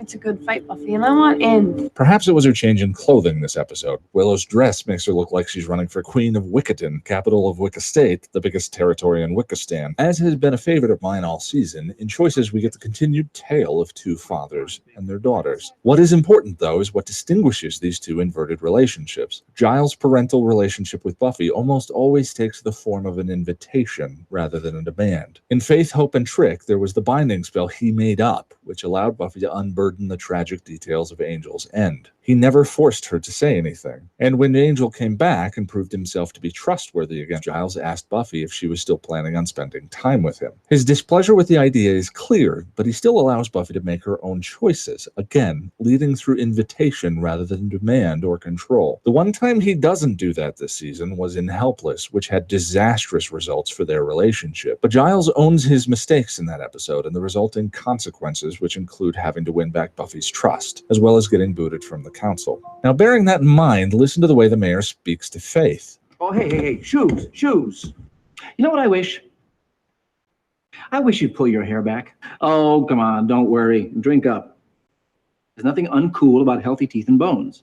You're a bright, young, energetic girl with a whole life ahead of her, and I won't tolerate brooding. Try to have her home by 11.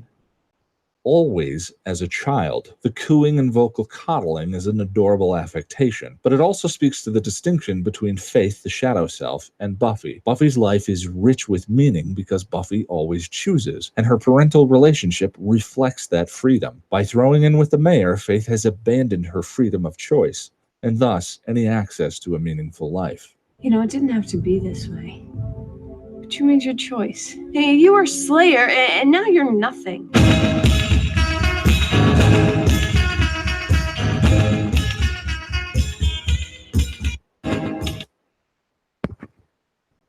Alrighty, just one second. Hello.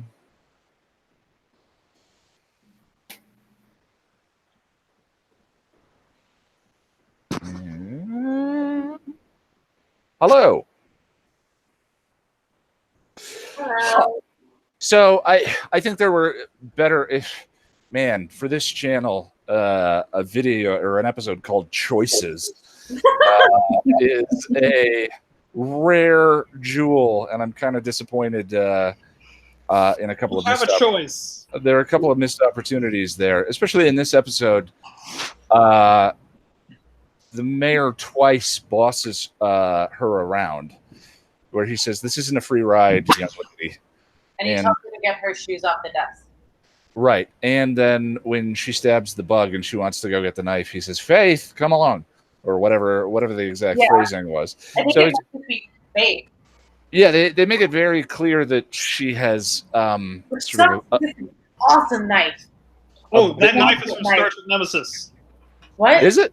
Yeah, that's the knife that Shinzon uses. But Bring that it was back in the Star Trek thing. that was post Buffy, right? Yeah, well, technically it was before Buffy ended, but it's post this episode. Oh, gotcha.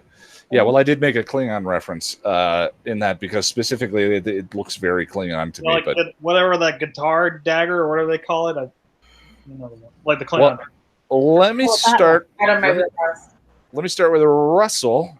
Hey, Ian. Hey, man, how you doing? I'm good. How are you?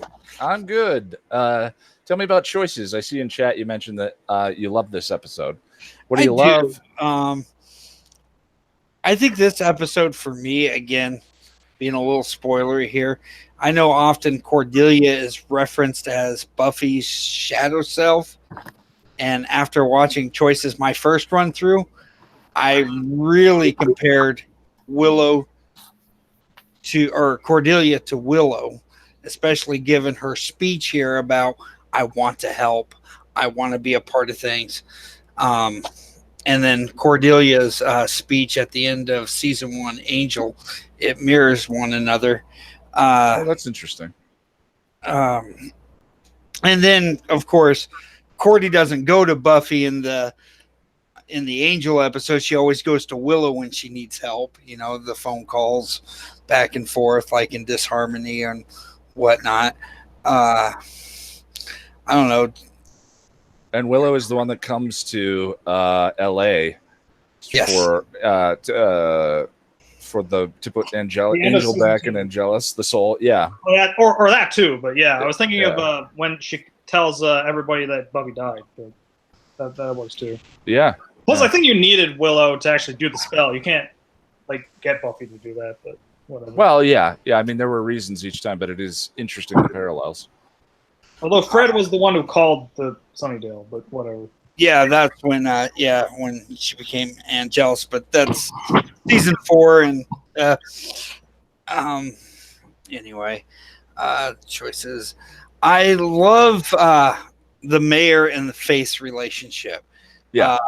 One of the things I liked back when Trick, and I think it was Band Candy, Trick had actually killed one of the demons that the mayor had done some deal with, and Trick's comment was, I did you a favor, whatnot. And he's like, well, in the future, don't do me no favors. Yeah. And your faith shoots and kills the guy delivering the Gavrock thing, and Mayers just smiles and he just loves it. You know, that interaction between them two, I kind of like it, especially for someone without a soul, because he sold his. He's inspired by her zeal, certainly. Yeah. And of course, it's interesting too. I think there's a question for some people as to whether or not Spike can love Buffy. Because not if you're a Spuffy shipper, certainly, but there's a scene. Buffy tells him that he can't because he doesn't have a soul. Go ahead. And then Drusilla is like, well, we can love if not wisely. Right. Drusilla specifically contradicts that, and I wonder. I'd not thought about it before, but assuming the mayor is soulless, as in he sold it and it went away, his relationship with Faith is another sort of representation of that in the Buffyverse. It's platonic love, but it's father-daughter love, but it's love nonetheless. Yeah. Oz. That's I can't remember what episode it is, so I'm probably going to ask for help here. But Oz early on in season 3 makes the comment, I'm walking away. Beauty and the Beasts. Okay. And Willow makes that same comment, I think, in Doppelgame Land. Yeah, she uses Oz's line. This is a moment where I'm dramatically walking away. He doesn't help if you guys come with me or something. Yeah. And this episode, when Oz just grabs the bowl that they're supposed to use the magic and shoves it against the wall, you just know that he really genuinely cares about her. He will go to any lengths to protect her. They're talking strategy, whatnot, and he's just like, I just loved it. I love how their relationship developed throughout. It's a very rich moment. Although, in regards to that moment with Oz, which definitely is interesting, like you do kind of figure that if more people were against like if more people were willing to sacrifice Willow, then it would be kind of a dick move, because like he's basically just saying like, screw everything. I'm screw everybody's choices. I'm just gonna do it myself. And I bring it up because like they can get more ingredients and get another urn, but but even if they do that, it's like, well, it's, I don't know. There's like timing issues and stuff. I still agree with you. But it's still like, it's the point is he made the choice for them and it's like screwing them over. And I bring it up because I actually watched the Choices review before, like they actually had the Agents of S.H.I.E.L.D. season 5 finale where like there's a very similar moment to this. Actually, I won't go into it because you guys haven't watched it, but it was a neat echo of that, where like basically like the kind of sullen person is like, screw everything. I'm gonna sacrifice. Like I'm gonna risk the world to make sure my beau is safe. Well, I don't think it was that one-sided. There was a debate going on in the room. A little bit, but like it was mainly Wesley and maybe a little bit of Giles. Of course, we know Giles is willing to sacrifice Dawn at some point, but yeah, like if there were more people debating it, it would probably come across as more diggish. I mean, like, well, the thing is, in that scene, it's like Wesley against everybody else anyway. I feel bad for Wesley in this. Yes, season. I really do. I feel bad for him so much. He's making a very balanced, rational argument. I did find the parallels to, as I brought up, the parallels to the Faith numbers argument. Interesting, and the show, and it is. I feel like I personally didn't nail that discussion here or in the last one, but it will come up again in The Gift. Yeah. Well, Oz isn't like, I don't think he's necessarily making the choice for everyone because they could get more ingredients, but he's refusing to participate in leaving Willow because he made that spell. He was part of making that spell. Yeah. So I think there's just like, no, I'm not being a part of this. We are I'm not. It's not a vote one way or the other. The conversation doesn't exist. We are doing this. Yeah. Yeah. Well, I think also the point is like the reason why that smashing is significant is because Wesley specifically is like, we have the means to do it, and then they don't have the means. So I think that's yeah. Well, Russell, I want to make sure you said everything you had to say. Oh, the last thing is, what is Snyder doing there after hours? I think he might have heard some rumblings or something. I mean, he's always there when you least expect it. I mean, what's he doing? Does he live there? Does he have a cot down in the basement? Yeah, I mean, he shows up after Kendra's death too, and like, how? Why? He's very obsessed with drugs in this episode too. Well, yeah. Okay, so this episode it sets them up and knocks them down. It is simultaneously a setup and a payoff episode. Sure. One of the reasons I like it, because I like payoff episodes. I like it when shit pays off. It makes me feel warms and fuzzies. And it's sort of like a mini arc within a larger arc because it has a full story. There's like, yeah, okay, Snyder's weirdly obsessed with drugs, but the whole like him being suspicious is like, is lunch a new slang term for drugs? Is it really out of character for Snyder? Like, it's not.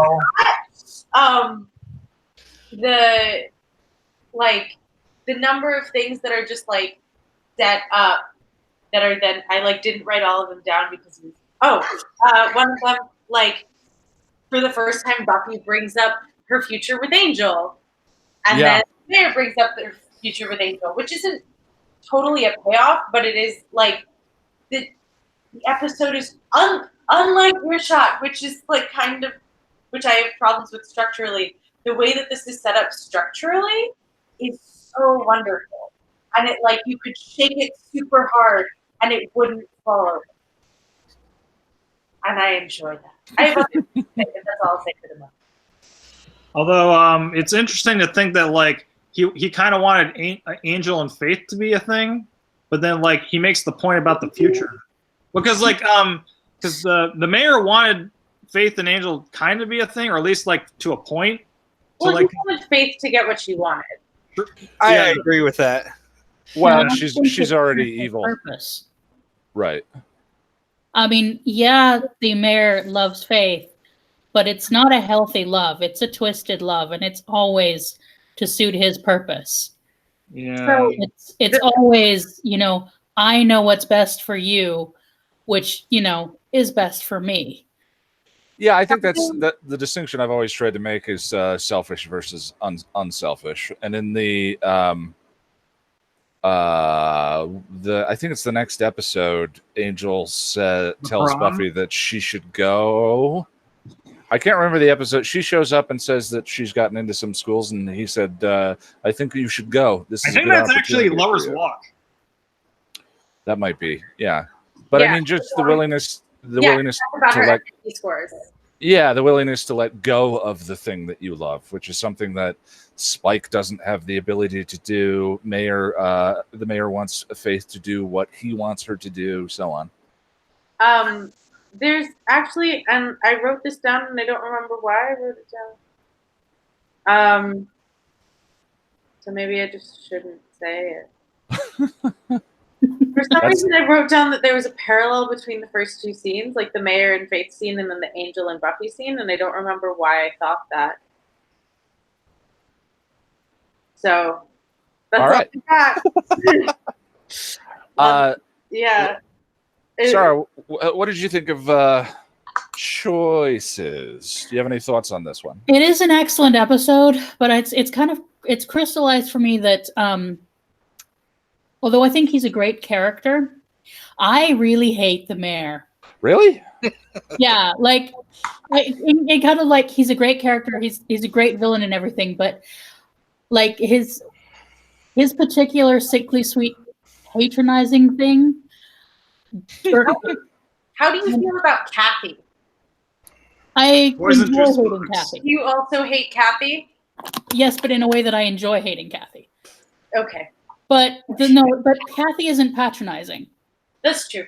This is the thing, and okay, maybe it's like to do with me. Like the thing that I really hate in the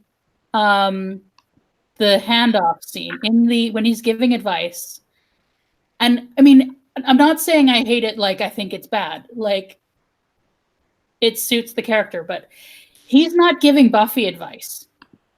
He's talking about Buffy to Angel with her in the room. Ah, that's a great distinction. And it just makes me want to punch things. And yeah, this is probably like a couple of my more fundamentalist Muslim do this. Don't talk about people when they're in the room and not include them in the conversation. Yeah. And like old men doing this to young women. I mean, it just don't just something to sort of in that line is he compares Buffy to a dog. Well, that's earlier on. Oh, let's put her down. Yeah. But it's hold on, my point's not done yet. He compares Buffy to a dog in that she'll like come back for her friends. When Angel has consistently and will continue to be compared to, I mean, a dog, but like mostly a puppy, and so that struck me as interesting. And so you pointing out like that he is essentially giving Angel advice and like talking about Buffy, and like so there's something there. Yeah, like it annoys me that Joyce is going to do that in the prom, but Buffy won't be there when she does it. Like there's this extra layer of just like yeah. And yeah, it suits his character. He's this old-fashioned guy. And the whole thing about the dog, he loves Faith. He treats Faith not like a child. He treats Faith like a dog.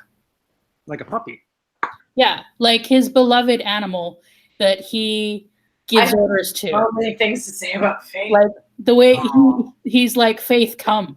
Like, that's not really how you talk to a child. That's how you talk to your dog. Yeah, that's an interesting connection.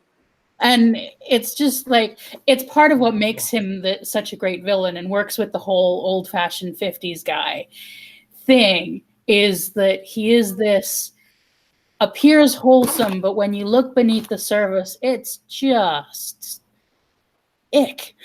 Yeah. Am I the only one who finds Joyce really annoying in this episode? Nah, she's fine. She's Joyce. She's I just wanted to like. I just always want to. Excited. What do you want? Called her what is it? A plot dispensing gumball machine or something like that. Yeah. When she, oh God. She's very much a tool of the plot a lot of times until she isn't, and then you're like, oh, where was that Joyce the rest of the time? Yeah, like from season 3 on, Joyce is pretty good. Yeah, for most of season 3, she's pretty good. I just like in that scene where she's going on about Northwestern. I'm just like, can you just like read the room? But she's so happy though. Like I can't like. Yeah, I guess I have a problem with it because Buffy is literally says something too effective like, "Can you stop?" and she does it. Mm-hmm. Sorry, I interrupted you. So yeah, that was my main thing. But there, I did have a costume note. Apart from you talked about the beautiful velveteen Wicca dress. Oh my God, I fucking love that dress. I need that dress. I love that dress. It is a beautiful, beautiful dress, and I love that she's like the sun. But the other note is Willow's costume at the end, when she goes back to putting on the overalls. This is a very spoilery thing. The color is strawberry. Oh. I want to be a badass Wicca. I want to get more into Wicca.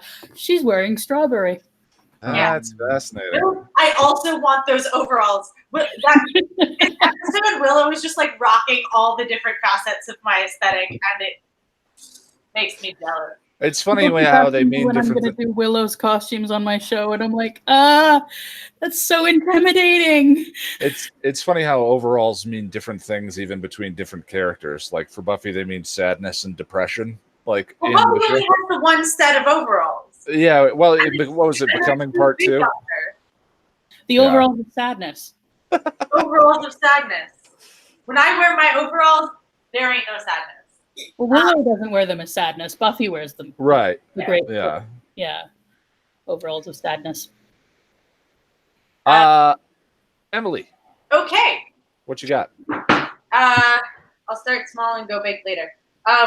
The Mission Impossible scene, I enjoy it because like it's not like when Andrew does the similar thing in season 6, because like they don't do it. I mean, it gets stuck, but like, how else was she going to get back up? So it's practical, but it's also silly. So I get to enjoy it without being annoyed, and I really appreciate that. This is our second. I mean, yes, the pencil is definitely a cute callback to Willow floating the pencil, in which I think she's wearing that same pair of overalls that she wears at the end. I think she's wearing those red overalls. Yeah, but I could be wrong. But this is the second of the 3 pencil slayage is that we get in the series, and I always appreciate a good pencil slay. That sounds weird. But because Buffy's studying for SATs, this one, and then Dawn, when she ends up on a date with a vampire on Halloween. Oh right, I forgot that was a pencil. Yeah.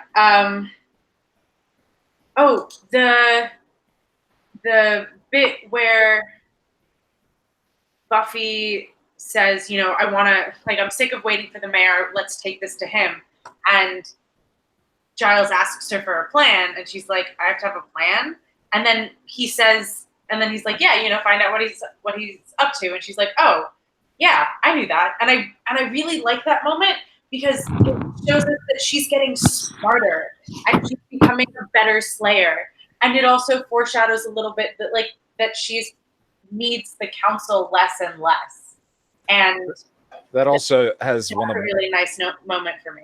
I think that has one of the cutest jokes. I thought you meant with like maps and stuff. Yeah. Which she says immediately after, and that always makes me giggle. Yeah. And Wesley actually gets a really nice, like he gets shit on a lot, but he gets a really nice moment. Because then they have the maps and stuff, and they're planning things, and everybody's saying something. Like literally everybody gets a chance to say something, and they all speak over Wesley, and they're all about to leave, and he says, "Wait," and mostly because he's annoyed. But then he points out there's probably going to be like some magic protecting it. Yeah. Oh, you didn't really think about that, did you? And like he gets a moment, he's a little smug in that moment, which is like, okay, Wesley. But he's right. He actually usefully contributed to the conversation. Yeah, he's not a detraction in that moment. And I really like that, and I feel for Wesley in that moment, and it makes me really happy. So where was I? Okay, so I have Faith stuff and then Willow and Faith stuff. So I'll start with Faith stuff. So the first I wrote Faith stuff, and then I wrote Faith, and then I wrote Scary Baby Sadist. Because words, but the only way that the times when the mayor shows true appreciation for her, he gets her a gift. It's a knife. It's not just a knife. It's like a fucking terrifying knife. It's a claw. But it's terrifying, and it's beautiful, and I should stop talking about the knife. And she sniffs it. Yeah. Like, this is great. But and then when she goes above and beyond and kills the messenger instead of like bringing him to the mayor, so like she kills the guy and just gets the box and cuts through his fucking hand, and just gets the box. She gets so much praise. So the thing about this relationship, I mean, it's toxic for so many reasons, but the way that it's set up is the mayor is the only person that makes Faith feel like she has worth right now, that makes her feel like she has worth. He's the only validation, that's the word, the only validation that she gets. And she gets the most validation when she's done something violent. Not necessarily evil, because let's not get into what evil means, but when she's done something violent. Right, and is evil killing evil necessarily a bad thing? Right, and so she actively asks for something, like she's disappointed when all she has to do is pick something up for him. Right. Because that's not how she gets validation. So no wonder she decided to kill him. Yeah, you're not wrong. And isn't it a mark of an abusive relationship when somebody sets themselves up as your only source of validation? I mean, textbook. Is anyone under the impression that Faith and the mayor's relationship is not abusive? Because if you are, you're wrong. It's abusive. It is super abusive, and I don't have the energy to explain to you why. Look it up. But Faith's face, because the mayor then tries to validate her further by telling her, like, I don't even want the other Slayer. But just by saying the word Buffy, he's ruined it. He's completely ruined it. And he seems to feel a little bad in the moment, which is nice. It's also like if you are an abuser, if he is the abuser, that even tracks, because it's like, oh, I just praised her the wrong way and now it's backfired, which weakens my hold on her, and so that's most of the just Faith stuff, and then the Willow's Willow just sitting there with the fucking books. Like, what? You're smarter than that. Also, if the coast is clear, just like take one of them. Like, just take a whole book. It really doesn't matter which one. It really doesn't. Because y'all get 0. And they're even cross-dissolving that to show that time passed. Yeah, is have enough time to know that that a few pages. She was like, these are really important. She had enough time to figure that out, enough to take them. Yeah, I mean, like, there's a way to dramatically, I think that moment could land where she grabs the books and runs to a bathroom stall, and is reading them in a bathroom stall or something, not in the middle of the office floor. Or like she just grabs the book and Faith shows up sooner. Sure. Yeah. Like, you don't need those extra minutes, guys. Who wrote this episode? You can even. That was David Fury, I think. I mean, this is randomly curious, but this is a plot episode, so that's doing a lot of things, and I think it's a testament to that. We all like this episode, except for that one moment, which is so unnecessary. And it's like this episode covers so much. It's like you could have taken that minute and done. I like it. Oh, you. I like the smartest person there being stupid for a moment. Because she can't resist. That's fair. If I think about it that way, that makes like me she can't resist the knowledge, or she doesn't think because because the knowledge is there. At least Faith points out she was being dumb. Yeah, she was being dumb, but I like that she's being dumb. It's a character moment for me. But Willow's speech to Faith is, I think it's like Angel punching Xander.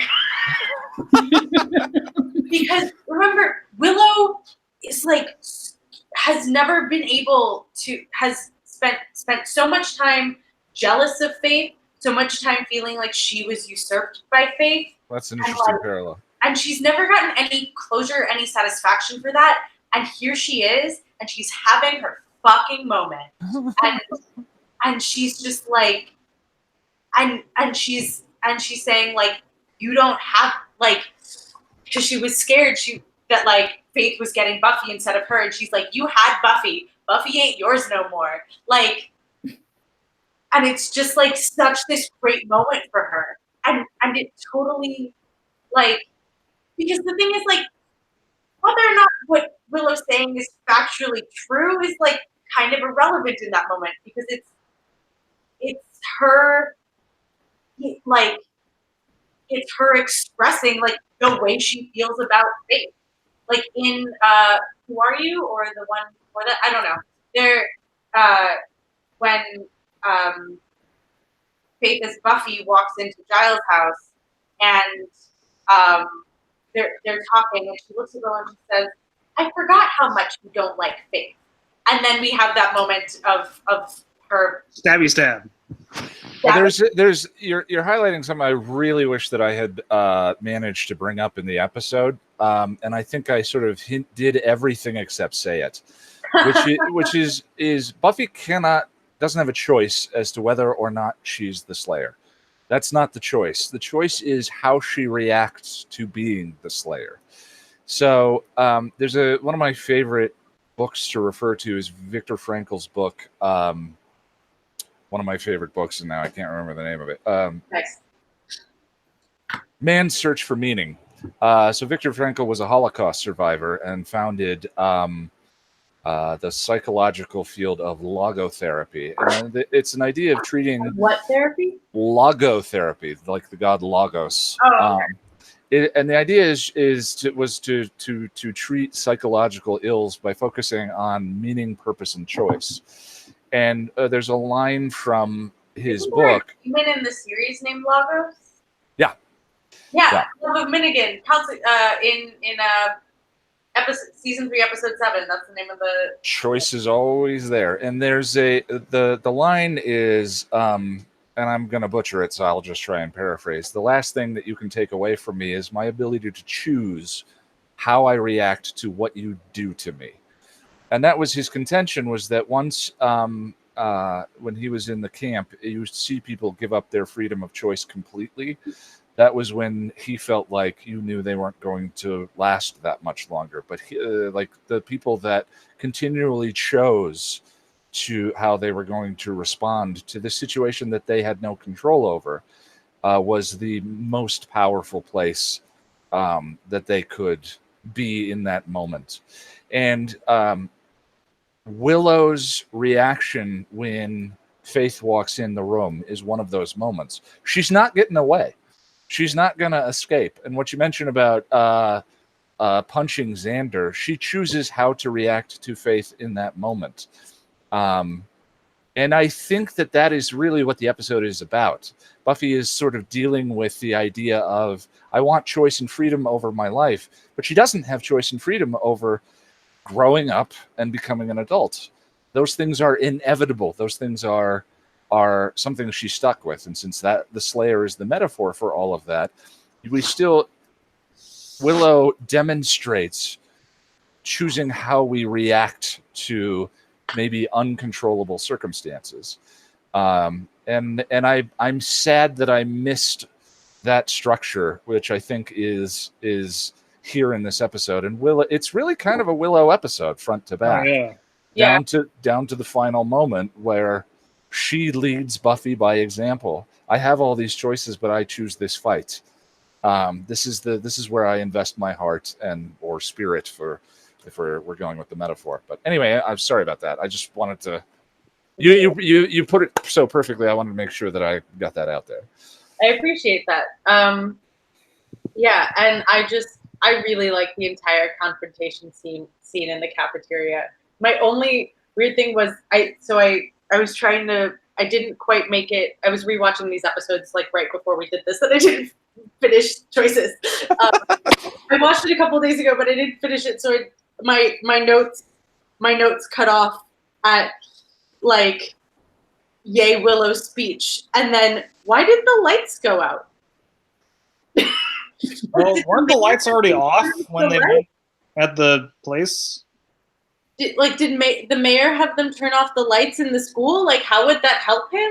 Well, they want to be sneaky, right? Like, no, but like he has under cover of darkness. Like, he doesn't need that. Like, the only other time we have the lights, like, unless Snyder did it, like, the only other, and he seems kind of surprised by it. Well, no, he's not in the room yet. Is he in the room yet? Why would the cops? A little later. Why would the cops want to give people better hiding places? I Right. guess it's sort of the logic. The lights just like shut off in the school or in school hard, which makes sense because Spike, first of all, likes the hunt. Yeah. He wants people to go running. He also wants people to be confused and like, run around and be and so like it makes sense and it's useful to him and it's in character. Where it's like, why are the lights off? Yeah, it fosters. The fosters chaos. The aesthetics of the scene are so much like I have a feeling that if the lights were on, the aesthetics of the scene would be really like just infinitely worse. So I appreciate them. I appreciate it for that reason. But I was just like, why did that happen? Maybe the mayor is a big drama queen and wants to make an entrance. I mean, yeah, definitely a bit of a drama queen. I mean, my favorite like line in reference to how evil the mayor is when Buffy comments on the fact that he's actually going to make the whole graduation speech. And that's so great. And I consider it the greatest act of mercy on the writer's part that they're like, the eclipse is going to come early. I had a whole section here about civic pride. Yeah, that's so great. That whole section's amazing. Yeah. Yeah. But that's all I have. I love this episode front to back. I love it. Well, Boris, take us home. I like this episode. I probably don't like it as much as you guys do, but like, it's good. If not goodish like other times. Yeah, so like I guess part of the first the thing is you say it's a plot episode.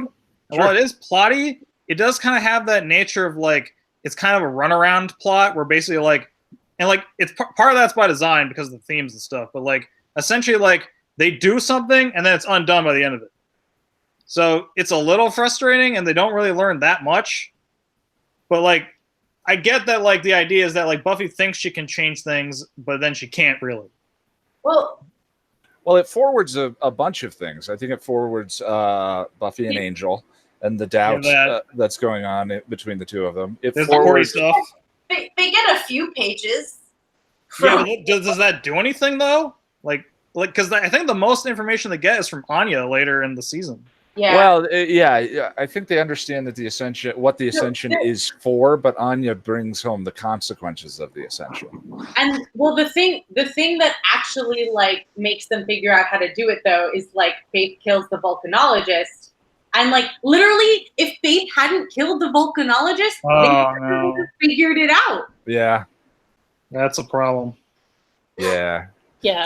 I mean, every season to some degree has a hurry up and finish moment where it's most obvious in season 4, I think. Actually, I think it's most obvious in season 7 because that's like when you get the siphon stuff. But the fact that it's debatable means that it's very much a thing. That there's a point where I love the show regardless. Again, we're sort of 4 and season 7 are also, in my opinion, the most inconsistent seasons. Sure. So the fact that those are the two that spring to mind first is not surprising because they're like, oh yeah, we had to do the thing. Sort of where I think it's the least.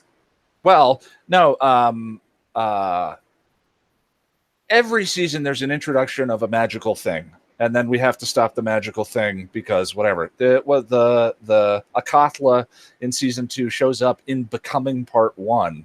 So they wait very late for the final threat there. That season feels the most organic. Akatla? Yeah, Becoming Part 1. Yeah, they don't have... It's a big rock. It's a big rock. Yeah. That's kind of a problem, right? Because you have episodes like Go Fish, where Angel shows up just to suck the neck of the dude from the Prison Break show. Yeah. And that to show that he's been, smoking fish guts or whatever it is they do to. I'm like, you could have replaced Angel with like any vampire. And Jazz. Right. And Jala. Although speaking of that briefly, I do like how that drug thing will tie into Orpheus later on. So that's cool. Which drug thing? Because the idea is that the blood is affected by when you take drugs, the blood is affected, and then that happens in Orpheus. Yeah. Yeah. So that's kind of neat. That I like how Go Fish is relevant in a lot of places. I like that one. I'm sorry. You don't have to apologize. Yeah. I wish I got more out of Go Fish than I do. Go Fish. When Go Fish comes on, I turn on the Gone Fishing sign. I'm doing a rewatch right now, and Go Fish is on the horizon, and I'm like, how drunk do I have to be in order to get through this episode?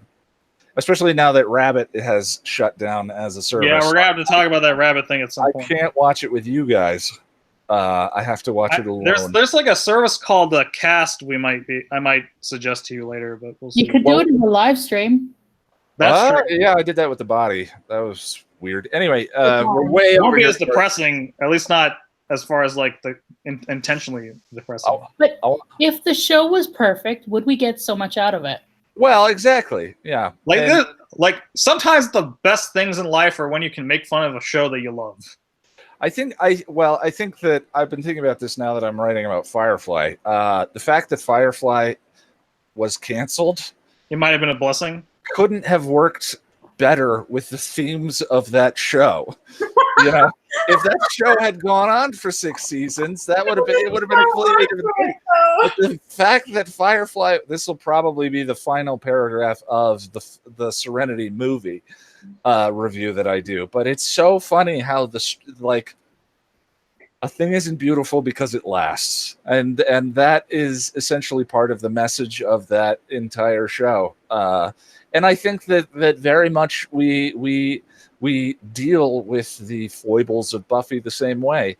It's so rich with ideas about our lives and the things that we go through, that the fact that it's imperfect is kind of perfect. So it's the flaws that make her beautiful. Right. It's like the Prince of Mars where they deliberately do some stitches wrong. Yeah. That's One of the things I love about Shakespeare and being super familiar with it, which is something that I've worked at, is that now I have enough knowledge and like basis to be like, oh yeah, that play's super shitty. Like you get to take like you get to just like, especially with something like Shakespeare where there's so much reverence for it. I'm like, no, that play is a piece of shit. It's a mess. It makes no sense. Like, what? Have you watched Upstart Crow? No. Highly recommend. It's like it's a BBC one where they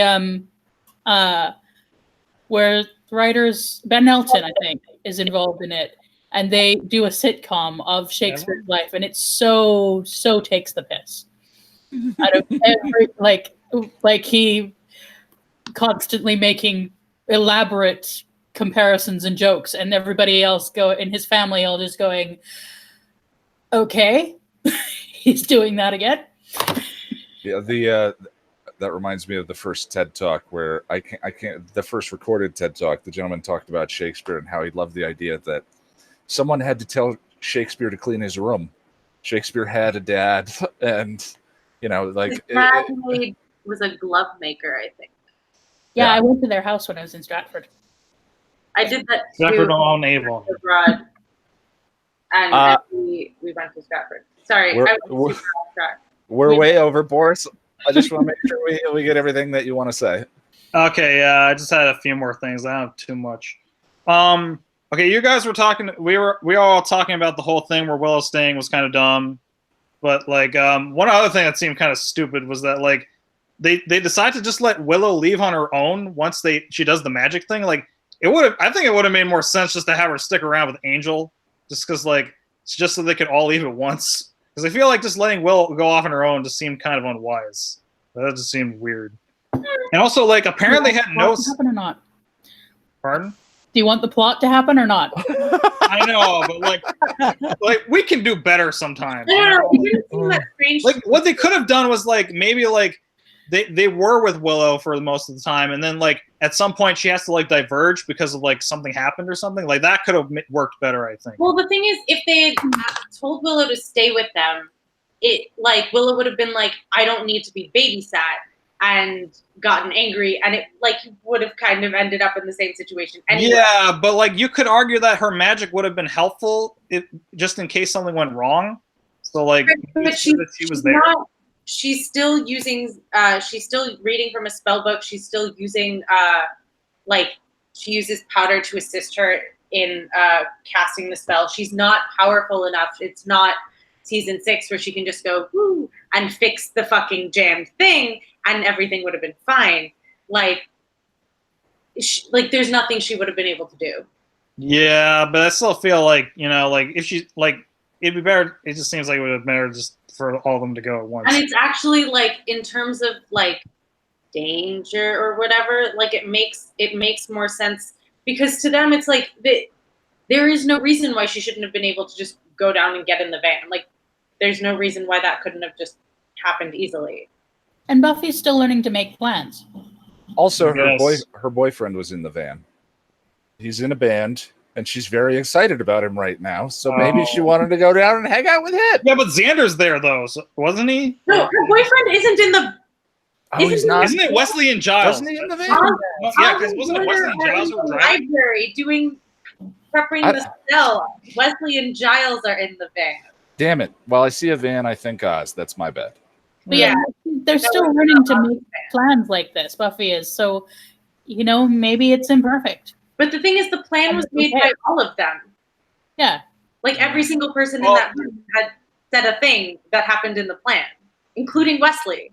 Well, the other part that seemed weird was that like they didn't have any stakes on them when they were going to have like vampire bodyguards there. Like just in case something went wrong, I would have had like a stake or something because like they were fighting with them with like tables and stuff, and I'm like. They probably should have done something. Well, also, you are in a room of wooden chairs and tables, and you are both very. Yeah, like use it. What are you doing? You've done it before. Like, don't. Well, it's kind of like asking why does the pencil penetrate into the heart? Well, I can buy that because, like, if you go with enough force, it might work. Although Yeah, it's actually, like you do it from the Buffy back. can do it. Willow does it with magic, so that makes sense. But now that I think about it, like, how would Dawn be? Because Dawn is just holding the pencil. She's lying down, and then essentially he like falls on top of her, and then dusts. It's weird. Yeah, it's do you want to hear the story or not? I mean, like, I can kind of buy it like a character moment for Dawn, so I'm not gonna. Yeah. Well, I can kind of buy it in just like a cartoon logic kind of way, where it's like, okay, you have some wood, there you go. All right. Anything else to mention? Oh yeah. The live run around and in regards to the nature of the mayor, I think you guys are all right. Where like there is definitely a lot of seediness with that guy, but like I don't think it's like a case where like he's like pretending to be a nice guy. I think he like that's just kind of his thing, but it's just like it's mixed with all this nasty patriarchy stuff. Well, I think he's a political satire. I mean, he's definitely a character that is satirizing the genuineness of any politician. And, so, go ahead. Well, like I don't think any of us are saying that he doesn't genuinely love Faith, because he does. In as much as he is capable, he does genuinely love Faith, but that is not mutually exclusive with their relationship also being abusive. Sure. No, absolutely. And I personally didn't learn to appreciate their relationship until I started writing about it. And the moment that for me really cements the kind of ugly beauty that there is there is the tape. He made her a tape. She's in a coma. He planned, just in case I die, I don't want her to wake up by herself completely. And yes, the tape is horrible and ugly, and that's a whole another argument for what the tape does. Me because they clearly like filmed it after, like. Oh yeah. He has I mentioned that in one of the other streams. It bothers me so much. Yeah, I cannot see the haircut. Technically, I agree. Yeah. I think can't not see it. Sickly Sweetness is 100% sincere. Oh yeah. He thinks he's a great guy. He thinks he's a family man. What he's doing is great. Yeah. I mean, he had a family. He was a man, but other than that, it's interesting, Sarah, the stuff you brought up about him talking to Angel about Buffy, and the first place I went was Helpless, and the how that's an echo of the council. And that structure and them controlling her and them not talking to her about the test, but talking to Giles about the test. And again, they told her about the test and the test is invalid. Right. Ignoring her agency. It's making her an object, treating her as an object. Right. Absolutely. That's an interesting echo. Yeah. And I'm disappointed in myself that I didn't see that in that scene, and because I am the way I am, I'm like, well, what does that mean about me that I didn't see that? Anyway, Boris, go ahead. Yeah, I didn't have much else left. I just have like a few Faith points that we'll go through quick. Okay. Everyone was talking about Faith as a puppy, and like I want to see Faith as a puppy fan art now. Basically, I don't. I'm good. Go ahead. It would be so cute though. Like it'd be adorable. Oh God, I went to a bad place. Oh no! No. Next, Forrest. Next, go. Okay, yeah. So yeah, also that we have cookies, and like as we all know, that cookie dough thing is a thing. So if you want to get into that fluffy shipper stuff, that's there. That's some material for you. No, but the cookies are provided by the mayor. You're making this so bad, Boris. I'm sorry. I'm not family man. Things get weird with Faith. I'm sorry. And cookies. Go. Okay, and I guess the one last point is the facial expression with when Willow is getting into Faith, and it's, I don't know if I phrased it wrong, is like berating Faith, and like it's some good facial acting there, I thought. Yeah, it's so funny. Just like also Eliza nailing it. Yeah, when I was going with Eliza. Yeah, like just like she gets this like what? It's like. For the first time in all of my watching this, I watched that scene and I was like, looked at the two of them and I was like, I want that to happen. That could be great. Like, it could be an interesting ship, you know? Like, they have a lot in common. One of the things that It make more sense than Kennedy. She so expects that Willow is gonna give her the whole like speech that she's like it's way too late. Shock on her face when she's like, no. Well, because she thinks some part of Faith, she needs the speech.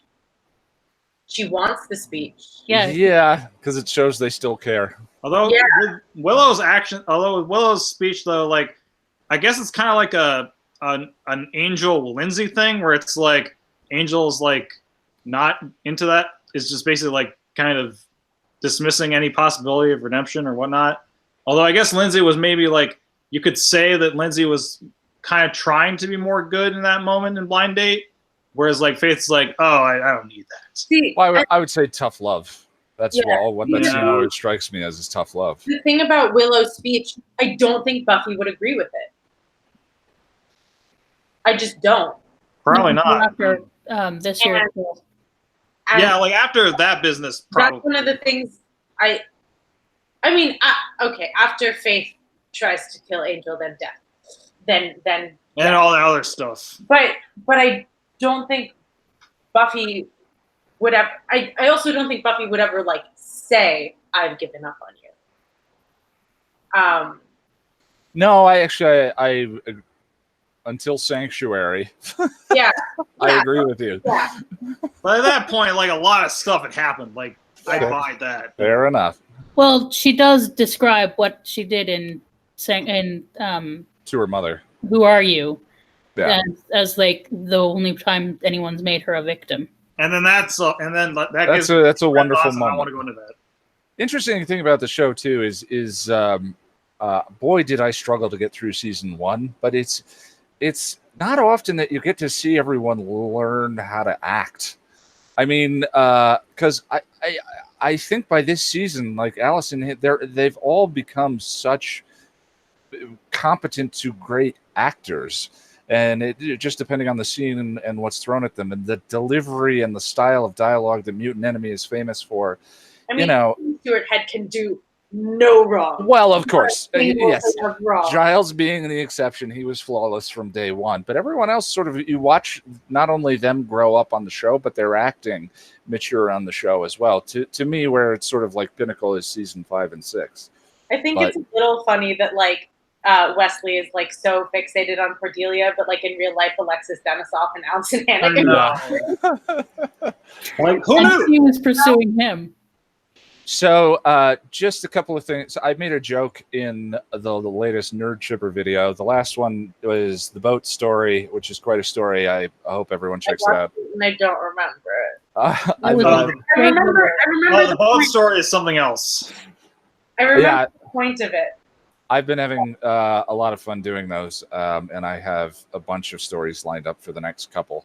But there's a joke in there about the Tesseract being inside something that allows you to see all spaces in time. And for me, sometimes I feel that way with Buffy, because I'm currently writing about an episode in season 5. We're talking about this season, and I'm doing a rewatch in season 2. And Why all are of you these. watch? I'm just curious. Well, because it's that time of year. It's fun. It's time to watch Buffy again. That time of year, and Yeah. he doesn't have other things to do. I always have things to do. But the Sorry, throwing unnecessary shade. there's a Shadiness. I'm not complaining. There's a line in Earshot where Xander says, "You have no shame," to Cordy, and Cordy says, "Oh, please." Like shame is something to be proud of. And then Which catches for people. To me is the stuff. I forgot about that. You know what? That line is so great. It's a direct sequel to Tact. Tact is not saying true stuff. Yeah, it's a direct. To me, I'm at the Dark Age. I just watched the Dark Age, and to me, it's a direct sequel to Tact is just not saying true stuff. I'll pass. I love that line. The other thing I'm always happy about is Cordy got into the college that I went to, which is Colorado State. When she's going through, she says Colorado State. I'm like, yeah. That's it. That's all I have. Not that even if Cordy had her choices, I don't think she would have chose Colorado State. Hey, Oh. a man can dream. But it would have been about the same time too, wouldn't it? It would. I'm Buffy's age. I'm always when I do Comic-Con talks, one of the things that I include is I'd always be curious to see a middle-aged Buffy and the metaphors for the monsters that she would be facing in midlife. Yeah, I'm the same age, so yeah. Yeah, like the 401k Phantom or whatever it would be. Tax demon. Yeah, exactly. Like a baby right now. I literally turned 25 yesterday. Well, I think that's the power of the show, and I love it. Universal. I want to thank you guys. I also just finished the script for The Real Me right before this, so Yeah, I will be like in the middle of this. My phone lit up with your tweet, and I was like, "You definitely didn't just send that." Oh no. Yeah, so I'll be recording that and hopefully doing an editing stream for that tomorrow. And yeah, I don't know how everyone feels about the hot swapping from Buffy, Angel, and Firefly now that we're sort of on a once a month schedule, if that. But here we are, and we're gonna continue forward. I think what'll happen is when I finish Firefly, originally I was planning on replacing it with another show like Avatar: The Last Airbender or Next Generation. That's very different. That's a very different direction for this channel. Very different. But I don't want to wait 3 years to talk about The Gift. So what's going to happen is when Firefly is done, I'm just going to continue with Angel and Buffy until the end of the season, and then maybe do a new show after that, and then we'll get back to season 6. So for next time. Yeah. For next time. We have 3 episodes left in It's a weird mix. We have the prom and then graduation day part 1 and 2. So, I think we should watch the prom and graduation day. Like all 3? And yeah. then you just want to do like a 3-fer? Okay. Yeah. So it's going to be a very long announcement to the people watching this on YouTube. Next month, this is going to be 4 hours. Well, the alternative is we just do the prom, and we could do. No, I like your plan. I have no problem with that. Okay, just making sure. But I thought that the people. Is there something we could use to fill it in though, or if there's any other options? I have a suggestion. Go ahead, Sarah. What if we maybe split it up so we do the prom and then we like take a break for an hour or something like that? Like we start earlier and then we do.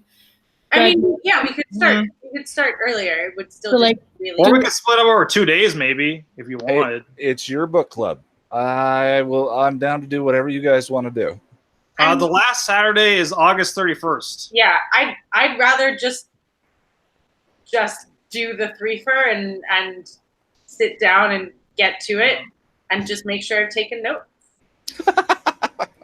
I just like time saver for like food and bathroom and that kind of thing, and yeah, we could intermissions. We could do an intermission. Russell, what do you think? Oh, I was thinking when you do your reviews for like graduation 1 and 2, you can just do both of them at the same time, and then we can just talk about graduation as a whole. Well, we are getting to the point where the reviews are going to get so long we need to make a decision. I haven't looked at how long graduation day 2 is, but certainly I think it's 13 minutes. Do you guys enjoy rewatching those as a part of this? And are there some circumstances where we would just skip watching the review? I think it's useful. It kind of reminds you of stuff. I have no objections. Okay. I'm not sure. Yeah, I feel like, sorry, I'm looking up the graduation day. Well, the Restless review is 30 minutes long. 37. 37. What we could do is... Okay, so that one we'll have to do as... So the prom is 8 minutes. Graduation day part 1 is about 8.5. And then part 2 is 13. So that's not too bad. Not too bad. Yeah. Okay. Well, so what we'll do, I'll set up a time... let's say afternoon, where we get together and have a chat about prom. The prom, and then we will adjourn for dinner, and then come back afterwards and talk about graduation day 1 and 2. Hopefully that works. Yeah. So like normal time for graduation day 1 and 2, and then so if this is 5, it starts at 5 p.m. your time, then maybe like 2 p.m. your time for. Sure. Actually, I think it's 5 p.m. here, and then it's 7 p.m. here, and then it's 5 p.m. where Ian is. And for seasons, are you in Boris? Are you on Eastern Standard Time? I'm in Canada, so I'm like maybe. Are you in the? Hi, but I'm on. Are you in the east of Canada? This is Ontario. Yes, we're in Ontario. We are in the same. I'm in New York. We're in the same time zone. Yay! What is with Ontarians that they think they are the center of everything? I love that everyone here has to understand a flyover state's time zone. That makes me so happy. All right. Well, then we'll do that. There will be clearer directions posted on. Should we talk about some like anniversary stuff? Oh, and I wanted to let everyone know, if you go currently, if you go to thepassionofthenerd.com or passionofthenerd.com, the website is alive. Yay! And is the pillow available? Say what? Do your pillow. This is this pillow. Is the pillow out for the pillow? There's a whole. We have the store up. There's a store there with recommended reading that takes you to Amazon. Yeah, I mean, just all the videos are there. Things that I've mentioned in passing, or books that have had an effect on the channel itself. I meant the one that you shared on Twitter with this. The pillow is there. If you go to the merchandise store, Oh my God, I'm so proud of you. Well, there's a large amount of thanks due to Boris, who let me focus on videos and just either got it done or persistently reminded me to do more stuff on the site. There's also the commentary track that we recorded for the Buffy movie with Jack and Cal and myself. That's up. There's a tier on Patreon where that is free. 5-year anniversary. That's sweet. Yeah, and I did a live stream last year where it was solo stream, just me watching videos and talking with we might do that again. I'll probably do that again. But there anyway, might be more things, so we'll see. Yeah, we'll see. I think that's the end of the announcements. You guys have been great. We got Real Me coming up. Are You Now is coming out at some point, so a lot to look forward to. Lot to look forward. There's a calendar too. Currently, it's meaningless because I can't keep a deadline. But we hope some deadlines up, and maybe it will happen. Yeah. There's going to be like a news video eventually that will kind of go into some stuff we've talked about here, I think. Yeah. But just letting you know now, so you know. This is the preview. Russell, I see you saying goodbye on chat. Thanks for hanging out, man. Bye. Thanks, Ian. See you guys. You have a good one. All right. I'm going to say goodnight. Thank you, everyone. We'll see you in a month. See ya. August 31st or something. Yeah, August 31st.